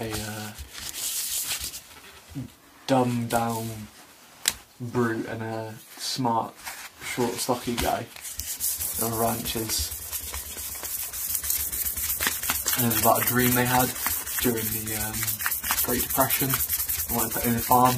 Right. It's quite a good thing. Very good for English. This is obviously what I did it for. Look at that, that's lovely. You can't, well, I'm not sure whether you're able to see actually how much nicer that fingerboard really looks from the original, but it's lovely. It's shiny too, like as if it's already been Oiled. Polished and oiled. It's so nice. Okay, so just dig out this stuff and get to the fun part in any second now. We will. The fun part? What are you worried about? This is the fun part. No, it gets so much better. Right, let's put these things out of the way in some sort of sequence, and actually let's take them in the house and give them a bath a bit later on. Should we do that now? No, just we'll take it when we go. No. You want to keep my company? For sure. The other way around. For sure. I want me to keep you company. So this is, I'm not going to put any oil near this because it'd be nice to lay some oil on it and go, ooh, that looks lovely. But oil will just get in the way of the frets sticking. So here's the fun. We need 16-inch radius frets, so we need a guide. That's a guide. That's a guide. Ladies and gentlemen, the Bendernator. Oh, they need to change the name. I know, but they can't. So, do we know what it's set to now? No, we don't. I think it's about 12 actually. So there we go. That's probably something they need to let's have a look. add to it. Marketing. So what do we think? That's quite extreme. That's 7.25. No, that's way too much. So we're going to unbend this, which means we undo our screw at the back, slack it off towards the wall, right? Towards the wall? And then towards this? Yeah, towards the shed wall, and then drop the wheel downwards, right? And we're going to put the same bit through, and it should rebend it to a milder bend. Actually, this doesn't want to do that, does it? Once you've bent it, it doesn't want to do it mild. Try it the other side. Yeah. So what? Or cut that off. Or just go bend that back by hand. Yeah, but it's not going to be as accurate, is it? It's got little kinks in it and stuff. If we flatten it out, it'll be alright. Yeah. Maybe. If you think about it, it can't bend it back, can it? If the gap's bigger. True. Maybe you should have one that bends it straight. Yeah. It's probably a good idea. Straightenator. Yeah. Okay, so we've gone straight, man. I'm going to put this back through. So the tango's I'm not going to make a joke at that. Tango's in the groove. Tango's in the groove. So that's fairly smooth. And we don't really want it to be anything other than 16. It's not far off, is it? No. Let's do a chop a bit off. I mean my big fret cutters with the red handles. Yeah, in amongst all the other junk you have in here. Okay. We should probably clean up. So what we can also do, oh hello, up there. What we can also do, I've not got any power on that so that might conk out. We can just hold it against the thing. And just to do that? Yeah. Actually, don't press it because you're looking for true, the gap. True. Okay. Yeah. So does it need more bend? A little bit more. A little bit more. Fraction more. A little bit more. So would be nice if they had some numbers on that. Towards the wall, this way. That was whatever way that was. It's the tiniest amount. That's the only slight challenge. You just have to keep on trying, and that's going to hit the wall now. Brilliant sound it makes from this back. That's 15. That would be near. Try against this. That seemed like a more accurate measure. Not far off, is it? I'd say the tiniest bit more bend. Right. Okay. Towards the window, and a fraction of a turn towards that way, to the right. Towards the right, tightens it up.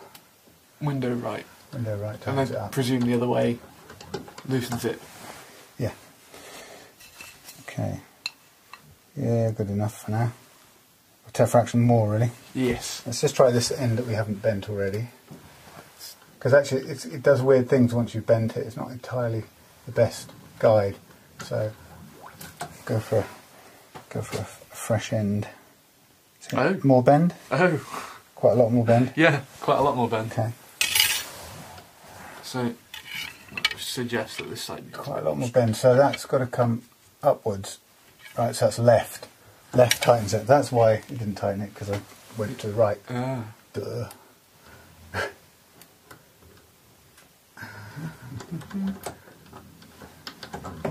Oh, I'll hit the wall. Anyway, eventually get there. Bit more bend. Yeah. Okay. And that was left, wasn't it? Towards the wall, turn left, do it back up. We're going to need a few pieces, so I'm going to start with another one for now.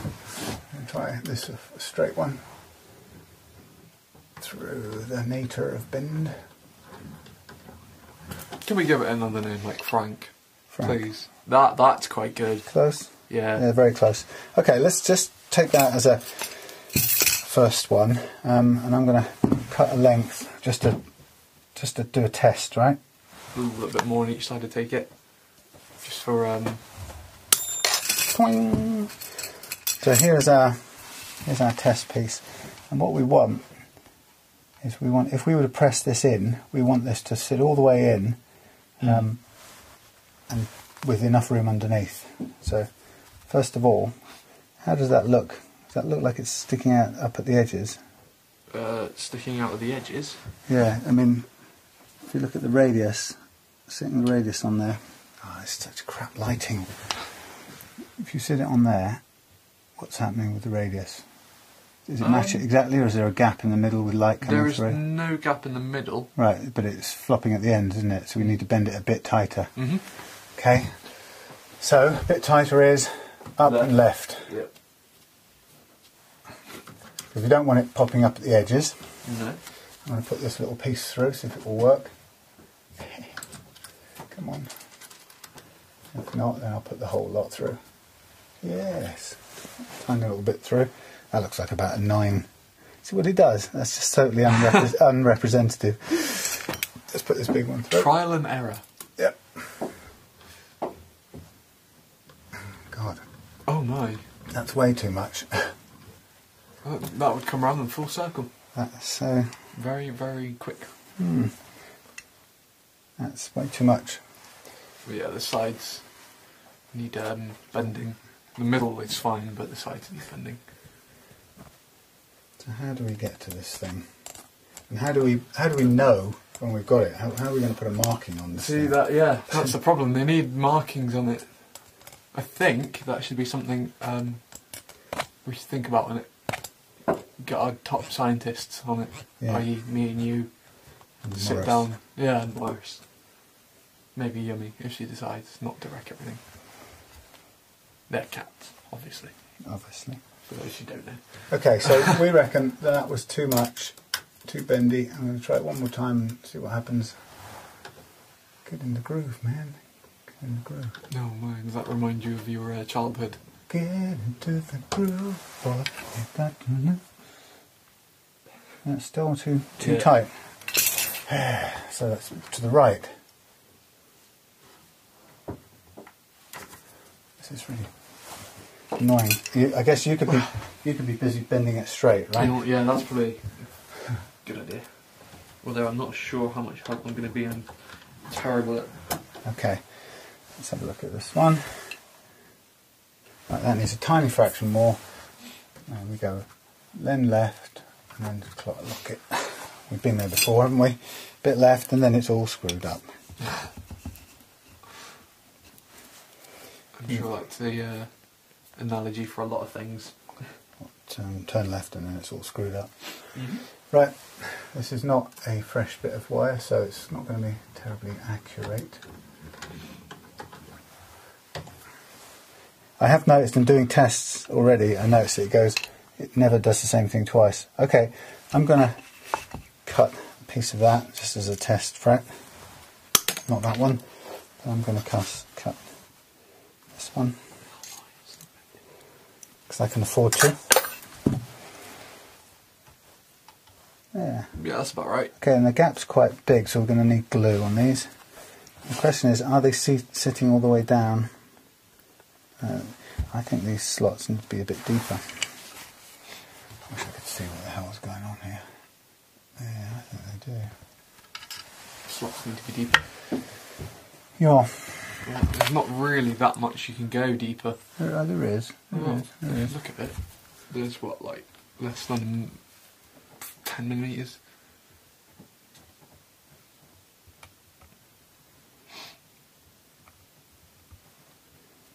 I don't really want to have to put that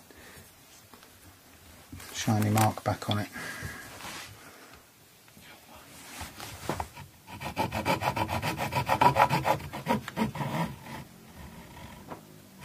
I'd better not be that bad. That'd be funny at this time of night.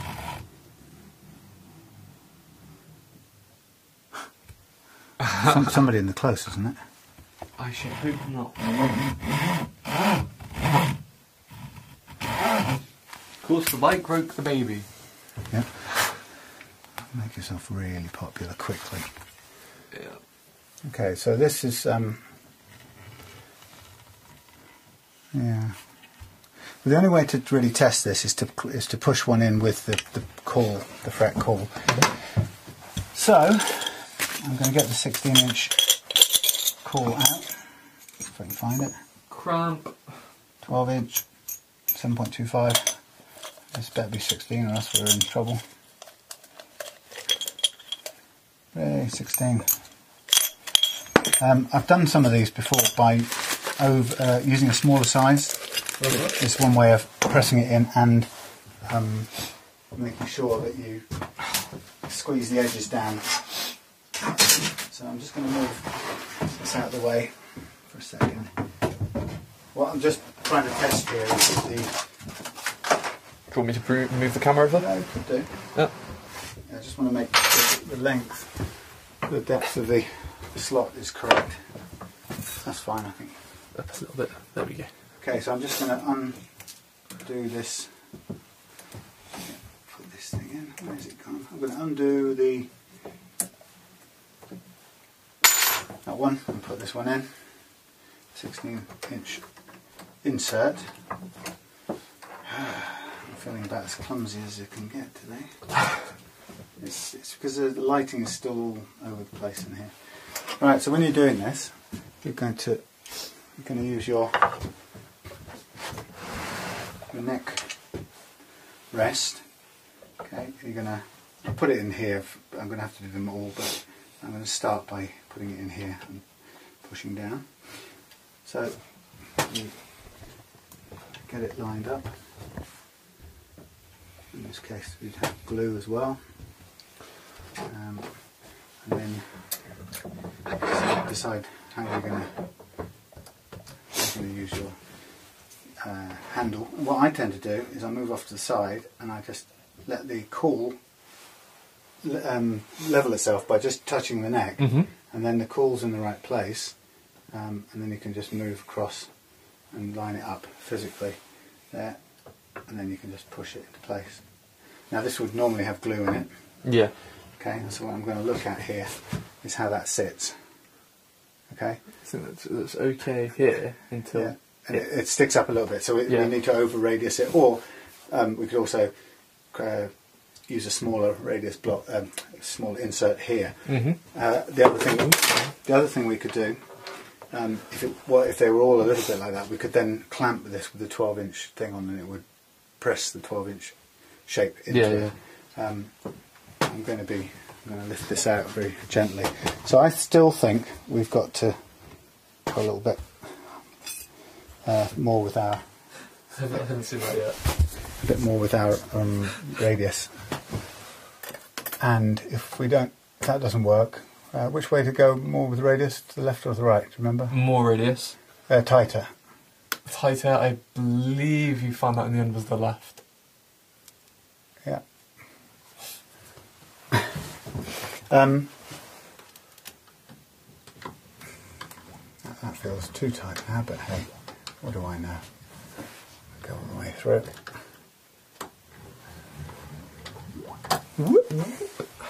Sound for the phasers. That's it. See, there you go. That's over radius, right? Yeah. Because it's cramped. That's probably better, right? So let's believe we've got the right radius, okay? And let's shove a few through. That's not going to be the most accurate, considering. That's already been once. Yeah. Yeah. Okay, but let's call it. I mean, all we have to believe is it's sort of pretty similar, and then we'll get another one through. And then what I'm going to do then is cut them, pre-cut them.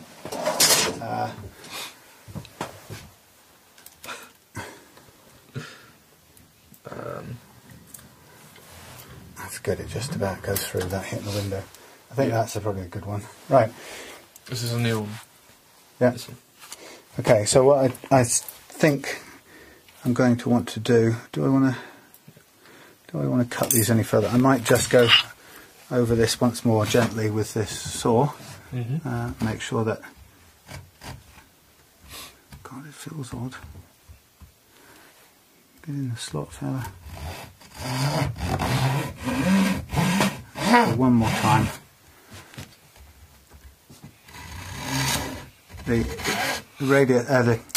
This saw is quite a wide saw, so it accommodates these frets really well, but it leaves you needing glue as well as just pushing them in, which is fine.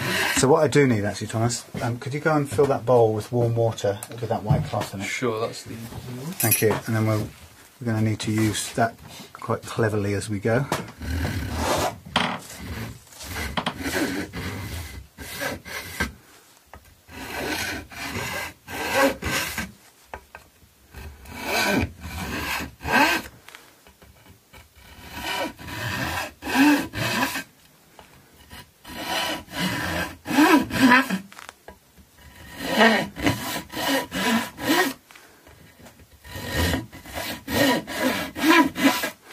I'm just making sure that we've got enough, just got enough depth to these slots. It's just a tiny bit, a bit more at each end, really. Oops, difficult to get this to stay in sometimes. Switch it round for the last couple. Did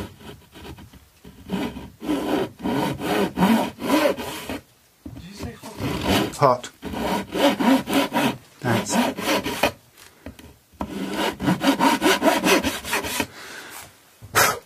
Okay, so I'm going to need I need my syringe as well for this, which I now don't know where it is. Goes on a hunt, blast. What that was. Syringe, anybody? Kind of important piece of the equipment.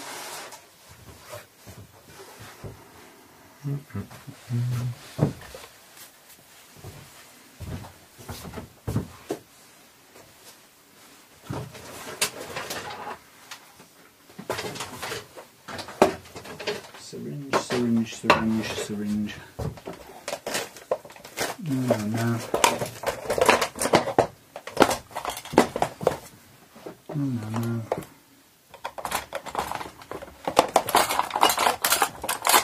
Aha. Thank God for that. Right. Put some power up here. Sorry about this, it's all a bit scrappy doing this with some new tools for the first time, and also using the bendinator for the first time, etc, etc. Just looking at that slight scuffing that the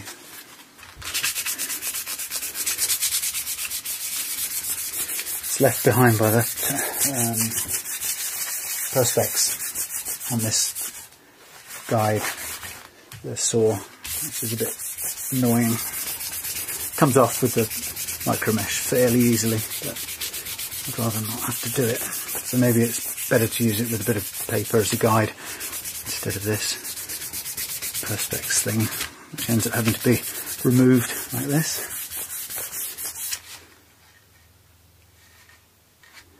Okay. So we've got our wire bent now to the correct radius. We're aiming for slightly tighter than the 16, if anything, because we want the ends to stick downwards rather than to pop upwards. So we don't want anything flatter. We want it tighter if possible, and once we've got that, we can ease the process along in a couple of ways, because we can either use a slightly smaller core, the little brass insert, and that means that we can, if we use a 12-inch core instead of the 16, it means it's slightly curved more, and it will push down on the edges a bit more, which helps to grip those edges. And also on top of that, we could clamp it if we wanted to. If there was a concern that they were sticking up, then we could use the clamp for a period of time and do the frets in blocks of 6 or 7 or something like that. Okay, good. Thank you.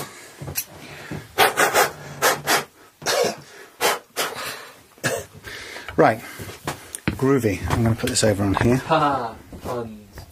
Groovy hair slots. Right, so we got water. We got our thing. So let's have the frets. Let's have the. We need glue. Let's bring our frets that we've already cut. Oh. So I'm going to put some glue into this syringe.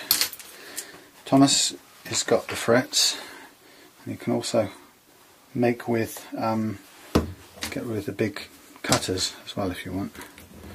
The thing is, we can afford to waste a bit of material, right? If you really wanted to be Oh yeah, almost drop it on my shoe.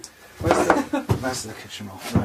Right. We can afford to waste a bit just to make this easier. So what I'd like is if we were doing this really accurately, and sometimes the people who make sets of frets do it so that each one is cut specifically to a particular fret, and then you have to line them all up and try and work them all out. At the end, it's a pain. So we're not going to do that. As far as I'm concerned, if you cut them all that length, that would be cool. And then they'll overhang a bit at that end, but we'll cut them off as we go. So here's what I do. If you can get me a scalpel. Okay. So the first thing is I'm going to get myself into the right space, and this will do. I don't want things banging off things. I need access to things. Sort of sharp, bladey thing. Yeah. So most of the neck is easy to do because it just you can rest it in this cork neck thing. If this looks dodgy to you, don't worry. There's about a ton of vice on the other end of it, so it's not going anywhere. I'd have to, apart from that, I'd have to really stand on this to get it to fall off the table. And I do trust my own building as well. For a blade. I found one, but I can't get it out. Okay. Yeah, don't cut your hands off like I do. Don't worry. Okay, so we've got an easy. Most of the neck along here we can pull along, pull the block along, and then push the neck in as far as it goes. But then eventually we reach a part here where it doesn't really sit very well. So we can either turn the block over and then kind of hold it with two hands, and it's a little bit iffy, so we could have a wedge or something that goes under there. It's not very good. One blade for your side. Thank you. We're going to have a little pad that will just allow us to support it and press down. So it's a little bit makeshift, and if for a fact what I'll do is I'll start off with the difficult ones first. So I'm going to actually do this overhanging one here. That's actually quite difficult because when we come down to press on it, it's kind of wanting to jump this way, but you don't need so much force. Okay. Maybe we should devise a contraption to keep it up here. Wow. I mean, yeah. Yes. We are going to need to do something when it comes to doing semi-acoustic guitars. Yeah. Okay. So here's what I'm going to do. What I'd like you to do is get ready with this. There's your guide one. Right. I want you to get ready to cut some more lengths when the time comes. So look what I'm doing. So first of all, I'm just chucking glue onto here. Right. There's no way I'm going to get it to sit only in that slot. Yeah. So I'm going to go 3 or 4 frets at a time. Right. And now I'm against the clock. Right. Yeah. Because the glue. So I need 4 frets ready. Have you got 4 frets cut ready the same size? Just out of any of these? Yeah. Just don't have to be too precise. Just get them. Go up to there, and then a really big handful at the end of the grips. Towards the end of the grips, you get more leverage, and hold on to the other bit so it doesn't go flying. Right, it was going to go flying anyway. So get 4 ready. So I'm just going to make sure that the glue is in the gap, and you notice it's going everywhere on the wood, which is okay for now because I'm going to wash it off very quickly. All right. Okay, so this is rough, by the way. I'm digging. What I found works is I get the wet cloth, and with one swoop I take off the bulk of the glue. Right, and you can see I'm left with a line of glue that's in the slot. Right, we've got 4 things. Bring me 4. Hold one at a time. One at a time. Okay, they're a bit wasteful in terms of size, but that's okay. So I'm going to line up visually 4. I can just put them like that. I put quite a bit on that one. Okay, next one. Okay, it's alright, we'll waste the stuff now. We wouldn't want to waste all of this in future, but this is not great. I'd like to ideally sit this on the surface, but I'm doing it standing up.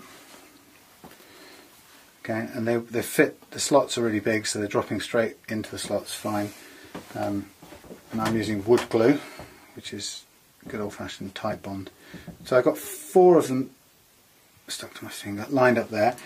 Now I know that I'm at the end that's difficult to do, so I'm going to push it in, balance it off there, right? I'm going to go up to this end, I'm going to line the caul, because the caul moves, right? Line it up there, and then I'm going to go along to this end. Now I've got a problem, need a piece of wood quick. A thin piece, thinner piece, this will do. I've got to bridge this stupid gap here, and it's not going to work now with this. I just need something that's going to fill that gap, because if I press down into that hole, if you see what I mean, it's going to go all over the place. But this will do. Alright, so I'm hurrying. Again, I'm going to go in between, line that up on the wood, come back up, line it up on the fret. I can't see it from all angles, to be honest. Slightly more this way, I think. There we go. Okay, press it in. Squidge. Yep. Good. Right, move along.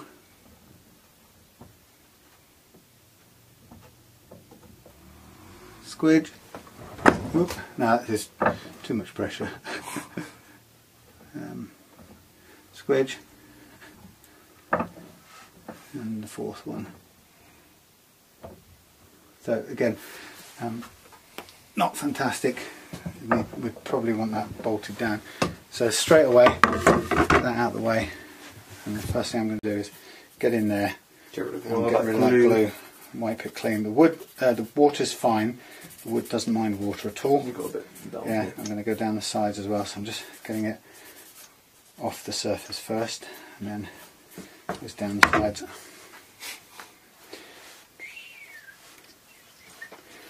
Okay, what I want you to do is have a look and see how that looks to you. In terms of frets? Yeah, let's be really critical. How does it look?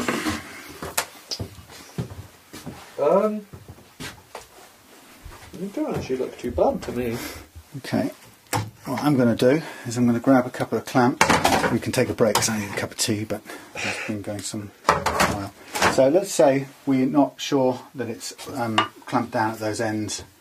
Yeah, I could do with over radiusing them. Yeah, well. So in terms of the middle, they don't look too bad. So what I want to do is, it's really difficult to do this with only one hand. I haven't worked out how to do this. And put that on there like that. Right, I'm going to get the 16-inch clamp on top like that. You just put your finger gently on there, and then I'm going to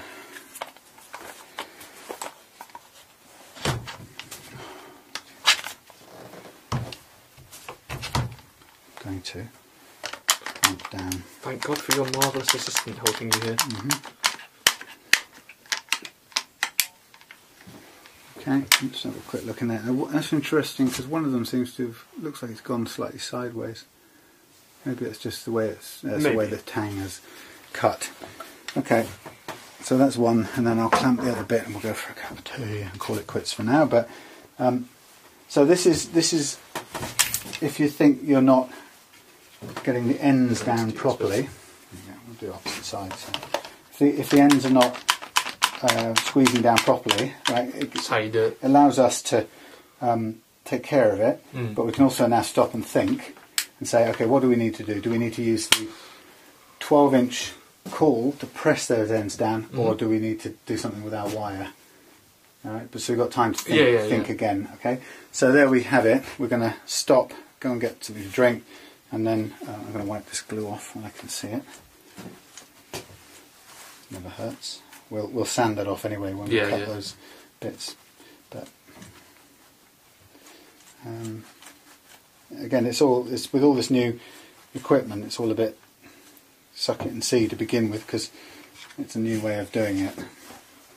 Has some similarities with what I've done before, but not a lot in terms of equipment. Right. Okay, and what I tend to do is put the glue just back, rest it in the water so it stays thingy. And then we can thingy that there, like thingy, and go off and get a cup of tea. So sorry if that's been a bit chaotic. It's just us getting into doing this and trying out with new tools and stuff. But it's going to be good when we get it done. And we're just going to let this set and have a look and reevaluate. And if the worst comes to the worst, if they don't seat properly, we'll take them out. Yeah. And we'll do that again. We'll do it again, and we'll either change the caul here and put in this one. Well, that's 9.5. Actually, can you root around the pot and get the 12 out of this pot? This pot. Yeah, if necessary, we'll go. It does the same job. It just presses a bit harder on the edges. Was it you wanted 12? The 12, the brass 12 piece, and it's marked. So, okay. It's all learn as we go. And I've got a nice kitchen work surface that I can wipe down with a cloth. Brilliant. So there's the 12. And if we're not getting the edges down the way we want, and it doesn't get them down exactly the way we want with this 16-inch caul, then we'll try it with a 12-inch caul to press it down. But we should be on to the easy bit anyway in a minute with this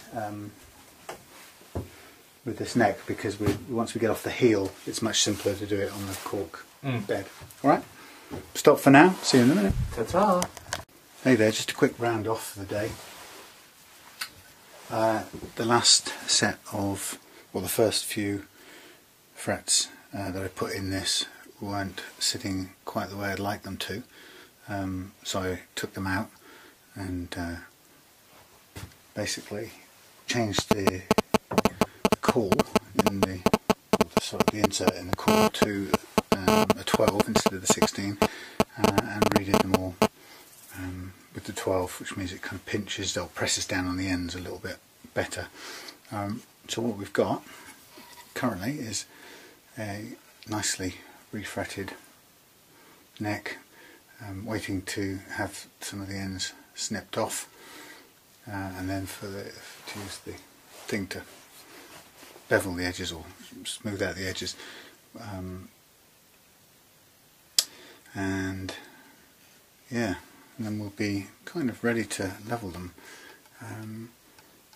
So tomorrow I'm going to take care of that. We got to wait for a new nut to come in the week, so I have to go and order that now. But looking at this, I'm very pleased with it. This is a very nice looking refret. I've put some oil on the neck now, so it's looking really nice and dark and healthy. Sorry, it's a bit close, but you can see the frets are all in nicely. In fact, they're incredibly well positioned. They look pretty level, actually, surprisingly level. So don't expect there'll be much to do in the fret leveling department, but as always, we'll go through the whole thing. But yeah, I'm really pleased with that. This is going to play beautifully again. So we'll leave this to set overnight, and that's the end of that for the time being. So catch up with you later on the Japanese Squier refret. Hey folks, I wasn't planning to do some work in my pyjamas, but anyway, the reason I am is because I've zoomed ahead with this Squier neck, and pretty much, well, not finished, but getting close to finishing it, and realised I hadn't taken you through the process, so I do apologise for that. It's like a big jump. What did I do? Well, I think you saw me with the frets sticking over the edge, so I got my big choppery things, chopped all the frets off, which left them about 2mm sticking out still. Excuse me. Then I get this tool here with a file, and I go down the edge of the, what am I doing? Not that way down. I go down the edge of the thing like that, and that brings all those sticking out edges back flush with the fingerboard. It does sometimes raise up, take a bit of the lacquer off here, and if you do that you have to either polish it out, or if it's taken too much you have to re-lacquer a little bit. but this brings the fret flush to the body, and then you change over onto the angle side to put a bevel onto the edge of the fret. And you've got to be, the hard bit about that is you've got to be really, really thorough and keep going until there's no more bite on the file, and you've got to do it with a mixture of pressure and dexterity, so that you don't, there's a lot of things can happen. A couple of things. One is you can bang the neck up here with this end of it if you're not careful, and you can create some gouges that are hard to remove. The other one is you can very easily skip off the top here and end up scraping the frets, which I usually do at least once or twice. It isn't a problem because we have to go and level these anyway once we put new frets on. But anyway, that's what we've done, and the final bit of this is to go over the top or the ends with this new StewMac tool, which allows us to just round off the sharp edges that are left by the files. You could do it as many times as you like, actually, if you feel there are still any square sharp edges there, and you can use the edges of this file as well to take off any sharp bits. But it's nice to have that tool because it really makes the final difference, and you can feel within the use of those two tools this is pretty much ready to play. Obviously now I'm getting ready to do the familiar thing, which is to take it through the whole fret leveling process. I seem to have misplaced all my sharp edges somewhere. To do with a tidy out in here. This is, Thomas was searching for some blades in here. Not getting very far. One at the bottom. Getting them out can be quite a dangerous game. Anyway, that'll just do for now. Yes, so we're on a final leg of this now, which is going to be doing the fret leveling. And you're always going to do a fret leveling once you put new frets on, because they, just like in the manufacturer, the factory or the workshop where somebody's making guitar, they suffer from the same challenges that anyone else does putting frets in. They go in nice, they'll stay, these are really nicely attached, they're sunk in properly, the right depth and everything, but they aren't necessarily microscopically level any better or any more level than any other neck that I see. So it's not that, when I'm critical of these things, it's not that it's even possible to level, to put frets in a way that's level, because it isn't. That's not what I'm surprised or critical of. What I'm surprised or critical about is the fact that this bit now isn't done, which is the leveling part, because it's just impossible to get them precision level just by squeezing them in using the arbor press. Press arbor? I don't know what the word is. Arbor press. Try and say that. Anyway, so yeah, this is the missing bit, I guess, from those things that are made in factories and sold in shops near you. So this is, apologies, this is a bit you've seen millions of times before, whereas the snipping off the fret ends and leveling them is something you haven't. And the reason I didn't film it is I did it sitting outside in a nice Easter's morning with a cup of coffee rather than in front of a camera. So forgive me for having a bit of a break at Easter. But I will do another one, and also I want to get Thomas doing one. That was good, that went all the way sideways. I want to get Thomas doing one from start to finish. So, and I've got a Squier neck that needs doing, and I want him to do that one, obviously with supervision, so he can learn. But I'll sort of talk through that one, I guess, when he's in the mood to do it. Maybe it won't be tonight, I don't think, because I've band rehearsal, and I won't get back from that until quite late. Right. So you've seen this before, but this is Just, maybe you won't have seen the camera angle because we've never had a bench over there to do it on. Probably not a very good camera angle. And yeah, it's all a bit weird doing it with a different camera angle. Anyway.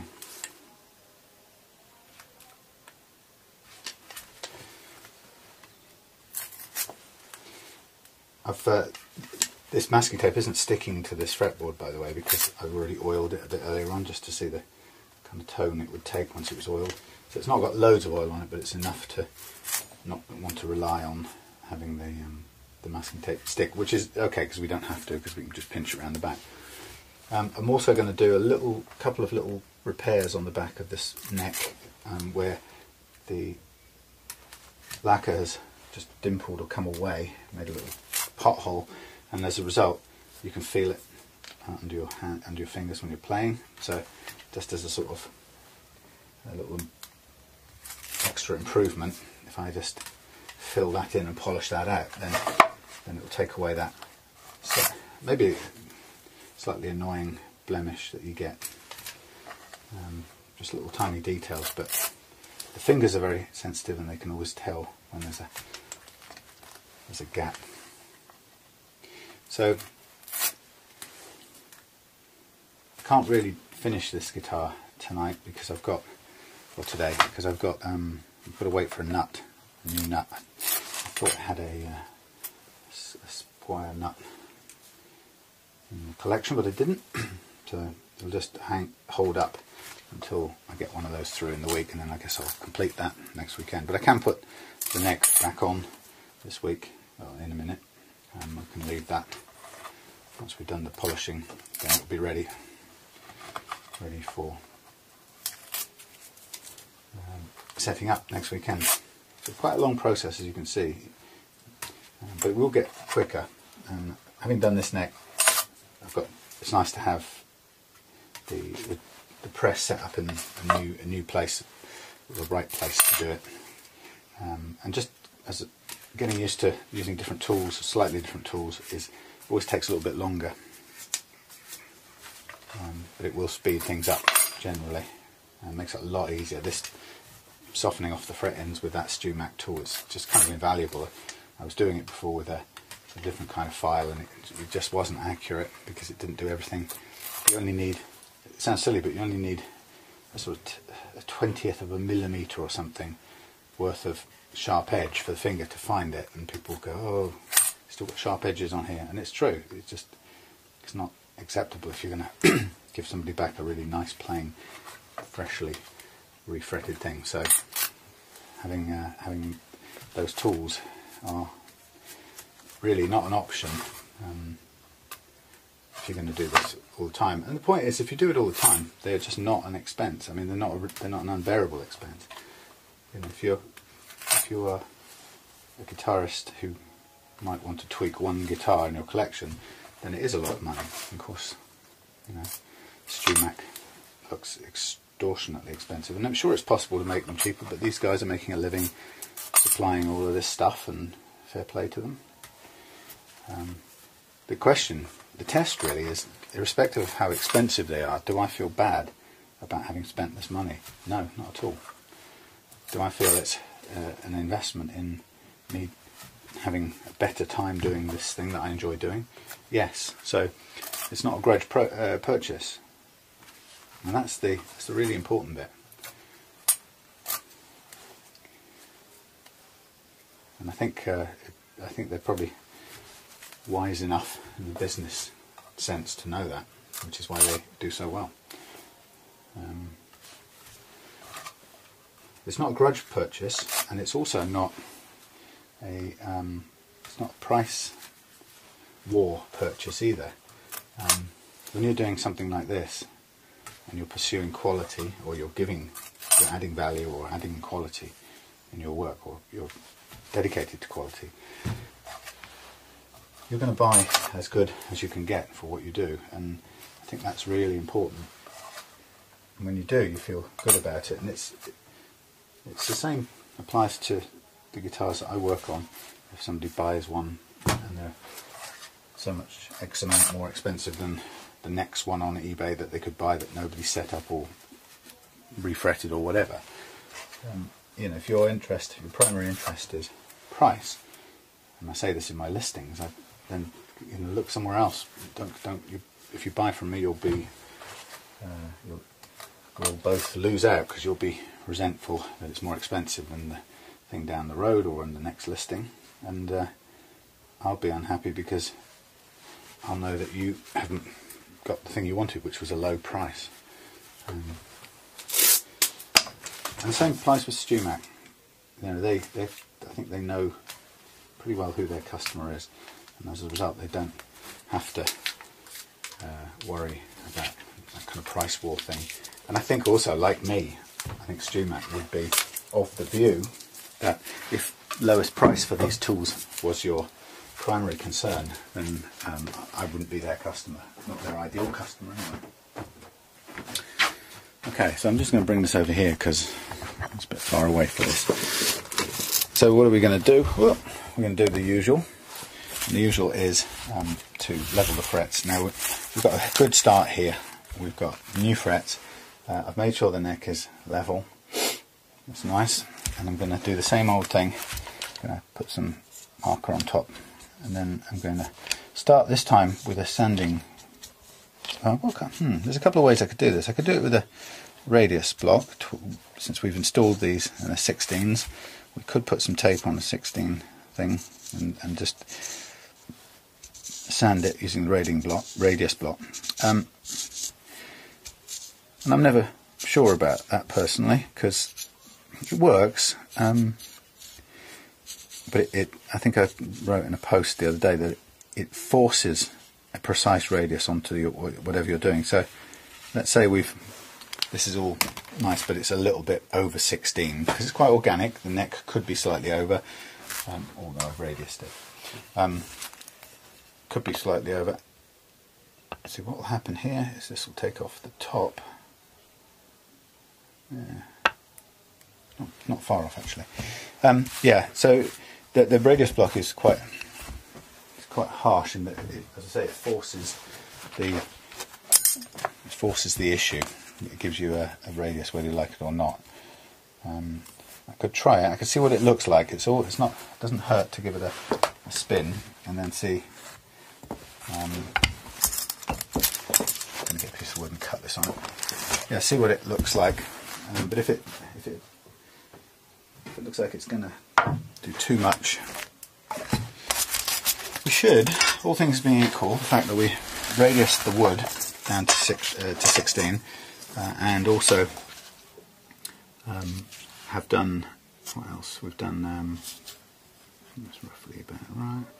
Yeah, we've radiused the wood and these frets, we've bent them to as close to the 16 radius as we can get.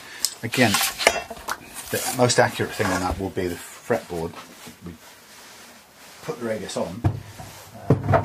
So theoretically, if I do put sticky tape on this 16 and use it to level the frets now, it should be a fairly quick process because the two should be very equal. Oh, okay. So I'm trying to get this in a straight line. There we go. So same principle will apply. We'll just use the radius and look at the marker pen to tell us which bits are cutting first or not. So one's up and one's down can give us a fairly good view on what's going on. That's all kind of happening at the same time pretty much, so that's not a bad set of frets. Just a quick go. Wow, a little bit there, tiny bit there. It's remarkably good. I'm very pleased. Wow. Jeez. I do declare, tiny bit there, I'm better than a factory. That's quite good. Anyway, so it's so close, I'm just going to use this block now, and I'm going to just gently go up and down on these frets until I've taken care of all of the black tape, black marker. Slightly imprecise in that, you know, we're moving the block a little bit by hand, side to side. It's not the most controlled process in the world. It's close enough. All looking good. A couple of tiny bits up on this far end, which I'll turn around and do it, but everything's taken off down this end, so I don't think we need to worry about that end anymore. I'm going to concentrate on this. And we're running 220 paper on here, so it's quite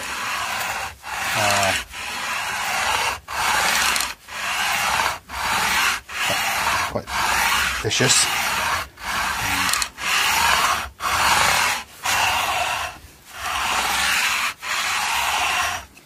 Just having a stop and look. There are one or two tiny scratches here from the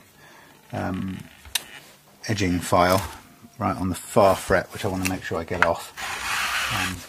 It's a shame to do all of this and then find on your last fret you've got to bend. When you bend it, you've got a scratch that you can't do anything with.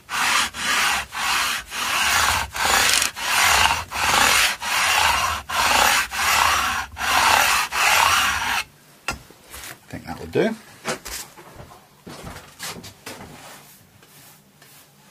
So the advantage of using the sanding, the radius block like that, is now we've levelled all of these frets. They are perfectly level, and a tiny chip on that one. I don't like that. I don't want that to be there.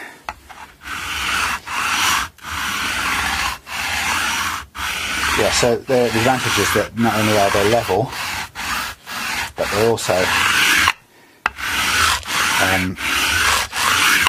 just bearing the scratches from 220 grip instead of the fret leveling file, which is more quicker. Right. There's still that little scratch in there. I don't know where that came from.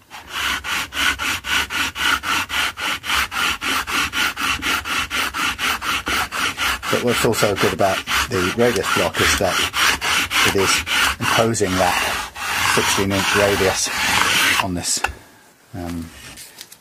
neck, irrespective of what's underneath. We know it's pretty accurate.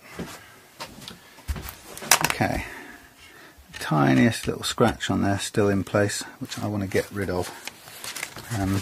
It's the last fret, so I'm just going to see manually how far we've got to go to get rid of it.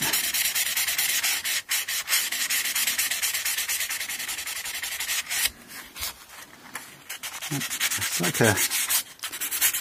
something chipped it. I don't know how that happened.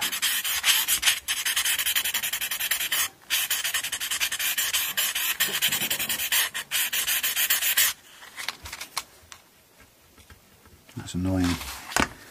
It's quite a deep little chip, and I've got to get it out before we move on.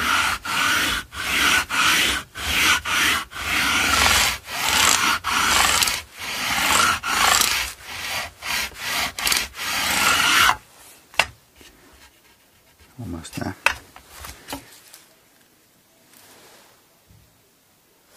Brand new frets, so we've got loads of metal, which is good.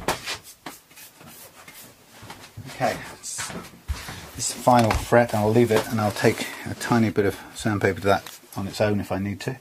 So I'm going to now mark these off again. I'm going to use the crowning file.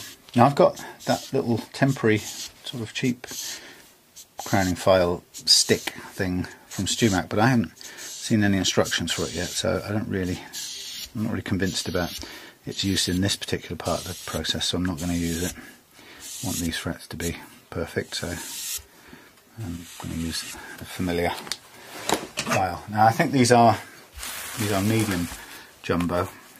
I'm going to just test out how that one works on here. It looks quite good. So the purpose of this operation is to just take down the edges of these frets, leaving the thinnest possible strip of black marker down the middle. The jumbo edge on this seems to be working quite well for that. Doesn't take all that much work to do because they're in pretty good shape already.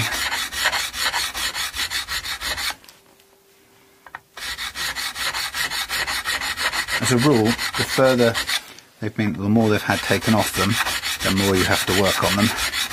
So an uneven or particularly high fret requires a bit more working down.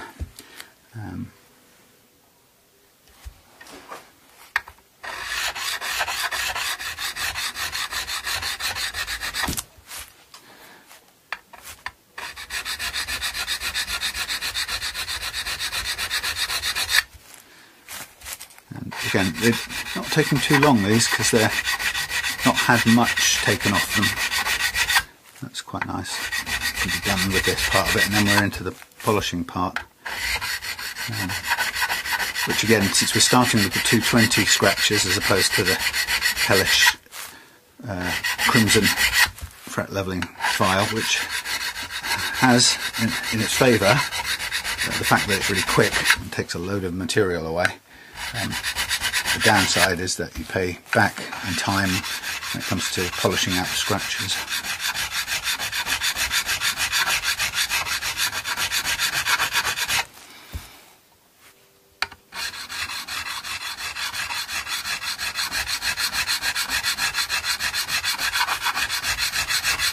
Yeah, so we'll put this neck back onto the body today, just for sort of progress sake.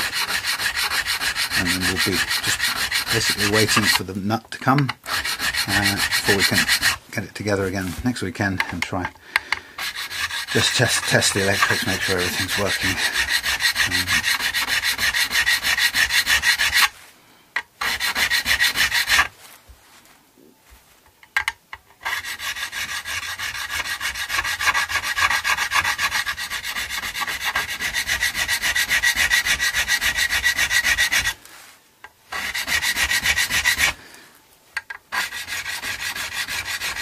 For me, the pleasure in doing this, a number of levels really. Kind of the obvious one, I suppose, is that it's something very tangible and you can see what you've done. I don't know about you, but I've worked and still do in enough jobs where the real difference, if any, of what you do is hard to see. That's if you even see it at all. Some jobs feel like you could not turn up and nothing really would make a difference. So doing refrets on the guitars is very, very tangible. I think it's something you really can see the result of and take pride in straight away. And even if that's all it was, it's pretty good. It makes it, in my mind, cut above some of the other kinds of things we can do with our days. But the other thing, of course, is the brilliant thing, is that it gives an old guitar a new lease of life. This is what reloved guitars is kind of all about, really. So I suppose this is the ultimate reloved guitar's job, is taking something that really had it, that by all accounts had its life and probably been left in an attic or a box and just kept for sentimental value, but it can't be played anymore, and basically give that this new lease of life, and that's a fabulous thing. I just really, really enjoy that part of it, and I can't wait till Max gets to play this again, and hope that it becomes a guitar that he gets out of its box again and really enjoys. Okay, so here we are, just ready now to go into the polishing process, and I'm just diving straight into it now with the 600 grit. and it's nice to feel those big frets sticking out under my fingers. And I'm just setting out to level them, not level them, so polish them all. And I'm going to just give them all the same coverage with this 600 paper, and using my fingers so that keep the roundness in the frets. That's what I really want. Now eventually I'll get blisters if I do this too long, so after a little bit I'm going to shift to using a block. I'm just going to start with my fingers. I'm also going to turn it around a couple of times so that I'm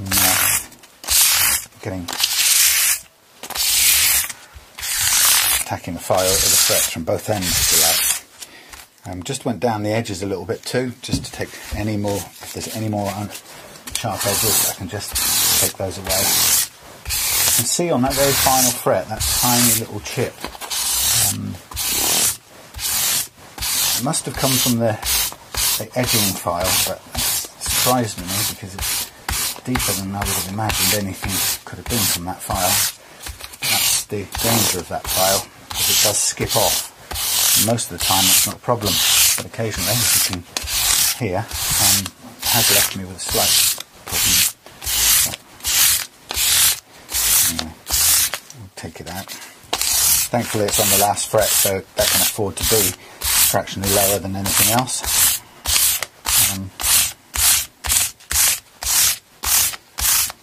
In this case, since I've got more frets left over and so on, if it really was bad, I could refret that last one, and we'd be in pretty much the same place. It wouldn't take long to get that back to edge correctly.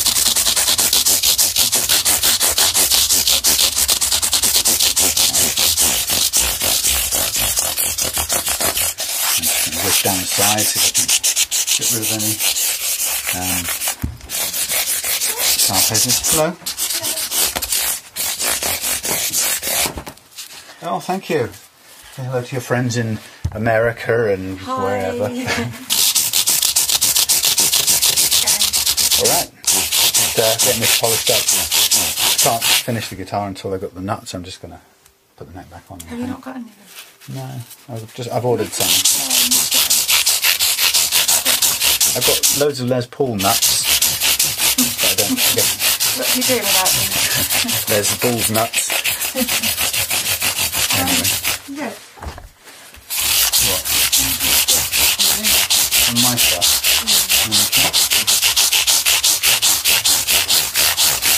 Yeah.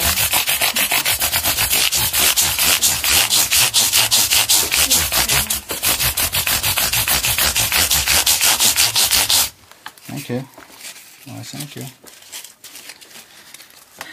Cheers. Oh, rusty Stanley knife blade, that's just what I need. Yeah, I thought so.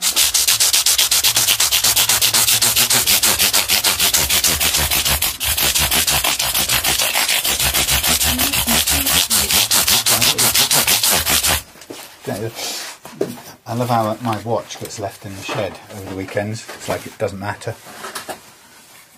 Who needs a watch? My watch has run out of battery. I don't use it. There you go. It's very good. Right, so it goes from 600 to the 1500. This one's got a tiny little nick on there that I've got to take out. It's hardly noticeable, but it's there. That's come from using this edging tool. Because it skips off sometimes and scrapes across the frets. Why does it do that? Because it's very low to the...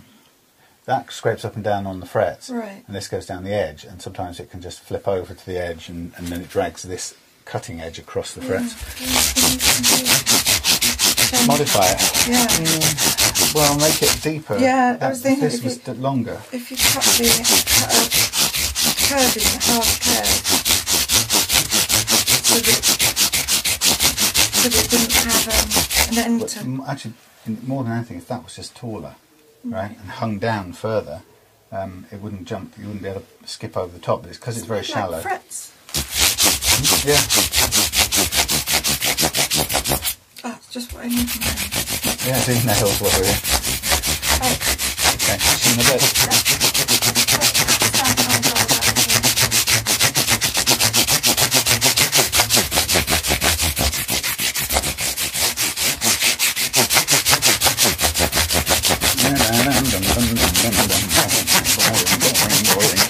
Keep going. Oh, 1500. I guess I'm doing quite a bit of the 1500 only because the step up between the 600 we were just on and the 1500 is quite a big step. But now, as we move down to 1800 and so on, we don't need to do quite so long.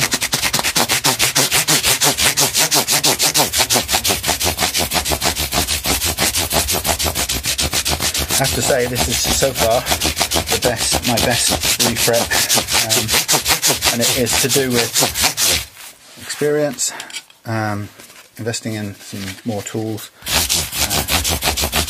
but it's not bad because it's about the 4th or 5th refret I've done, so to have reached a really good level, 3 or 4 jobs into it, I think that's quite a good outcome.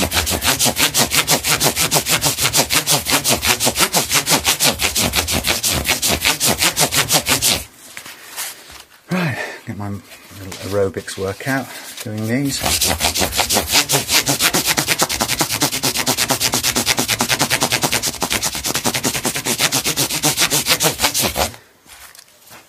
Once this is done, I'll give the guitar the neck a clean with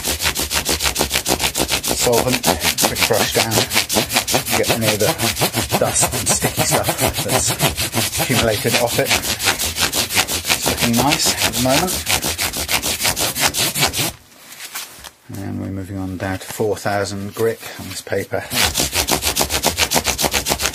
is very much about shining things now.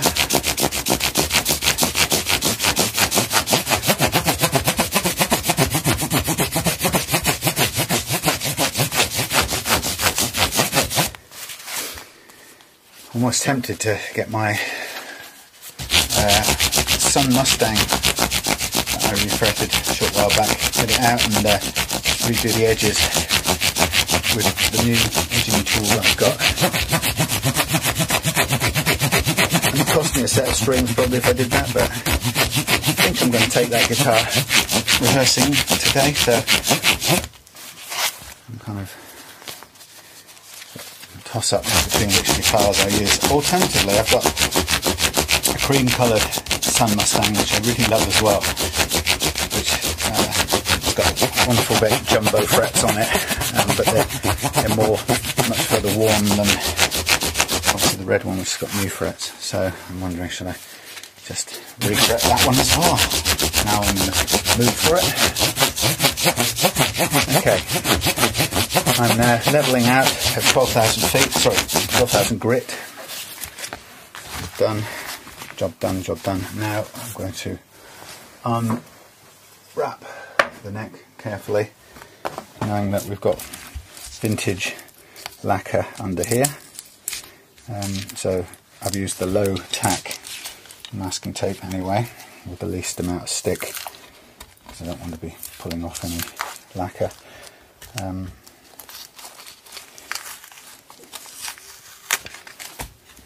we are.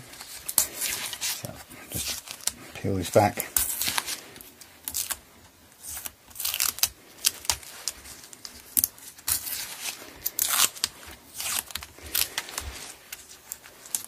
So in terms of pricing, I suppose it's quite an interesting one because I haven't really looked too much at other people's pricing. I've just had I've seen one price list from somebody else, and I think mine is fairly competitive around the mark that people are charging. I'm not sure. I'm not sure if the details of the setup I do are exactly the same as somebody else's setup, because often they just use the word setup and call it quits. Mine involves taking the guitar apart, cleaning all the bits, putting them back so they look clean and fresh for a start,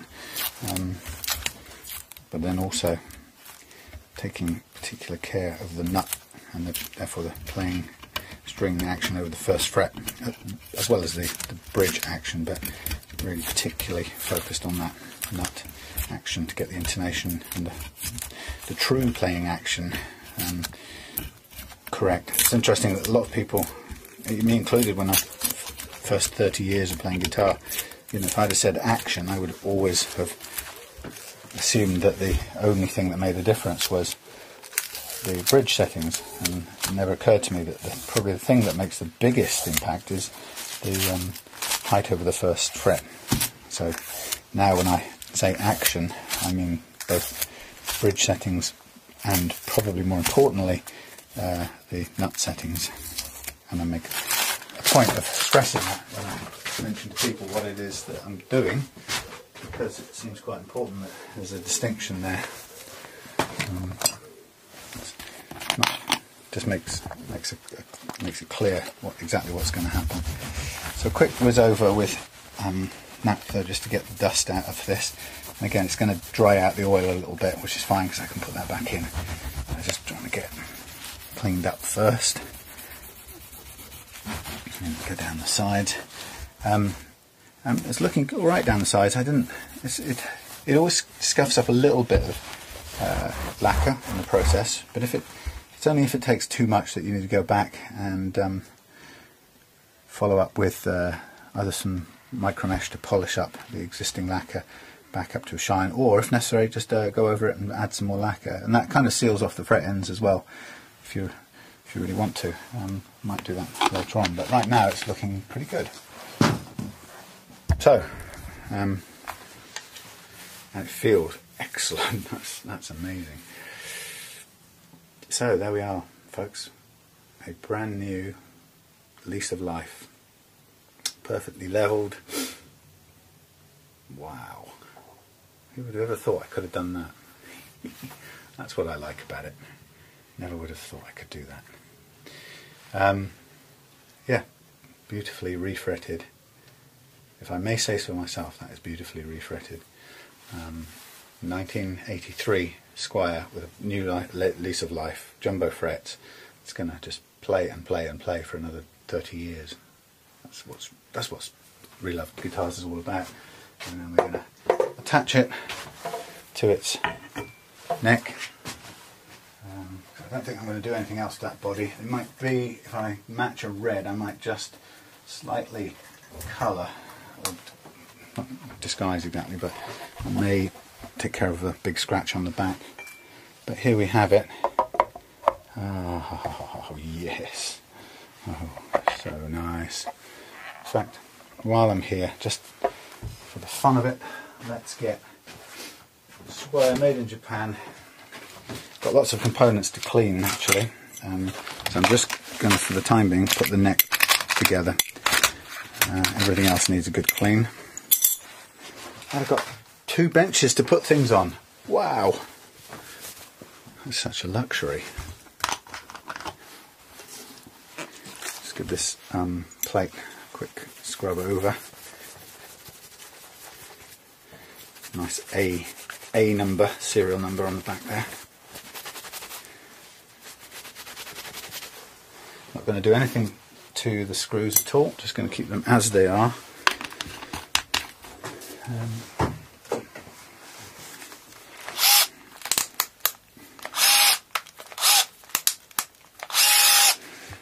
Okay, so when it comes to replacing the neck, I'm just going to line it up manually first, turn it over and just hold it, so I know that it's physically in place.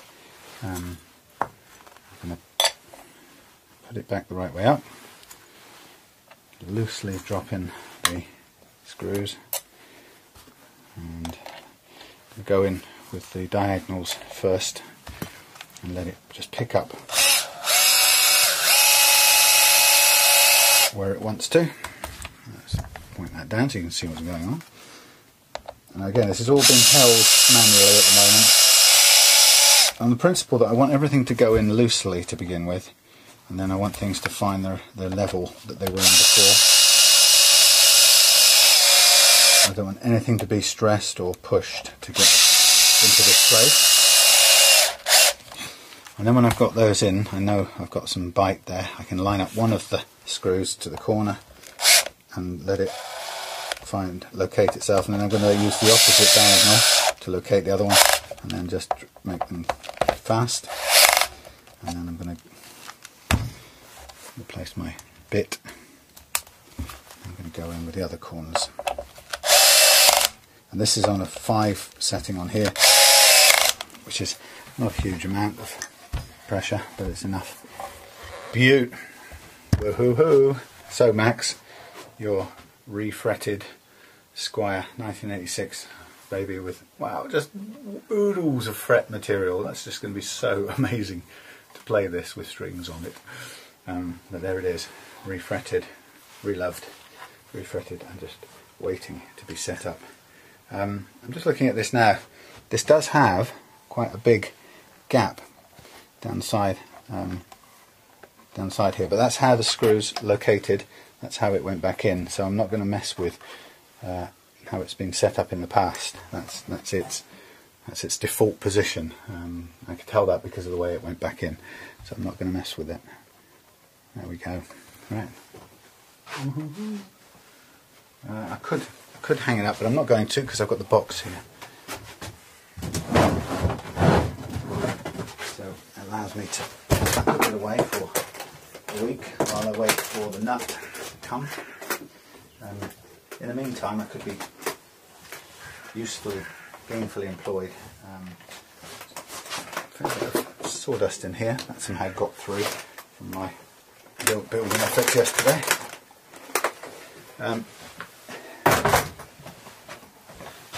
Yeah, down you go. Ooh, yeah. I'll take a picture of that sitting in its box. Get the slippers out of the way, yeah.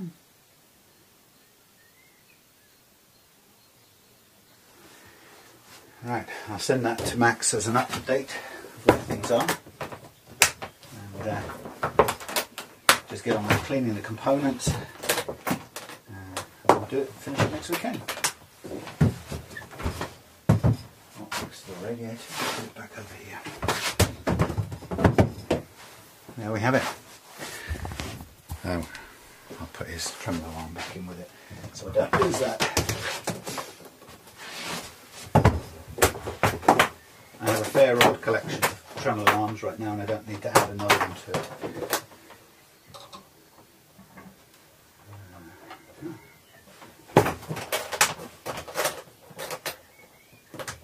Great. Smashing. Super.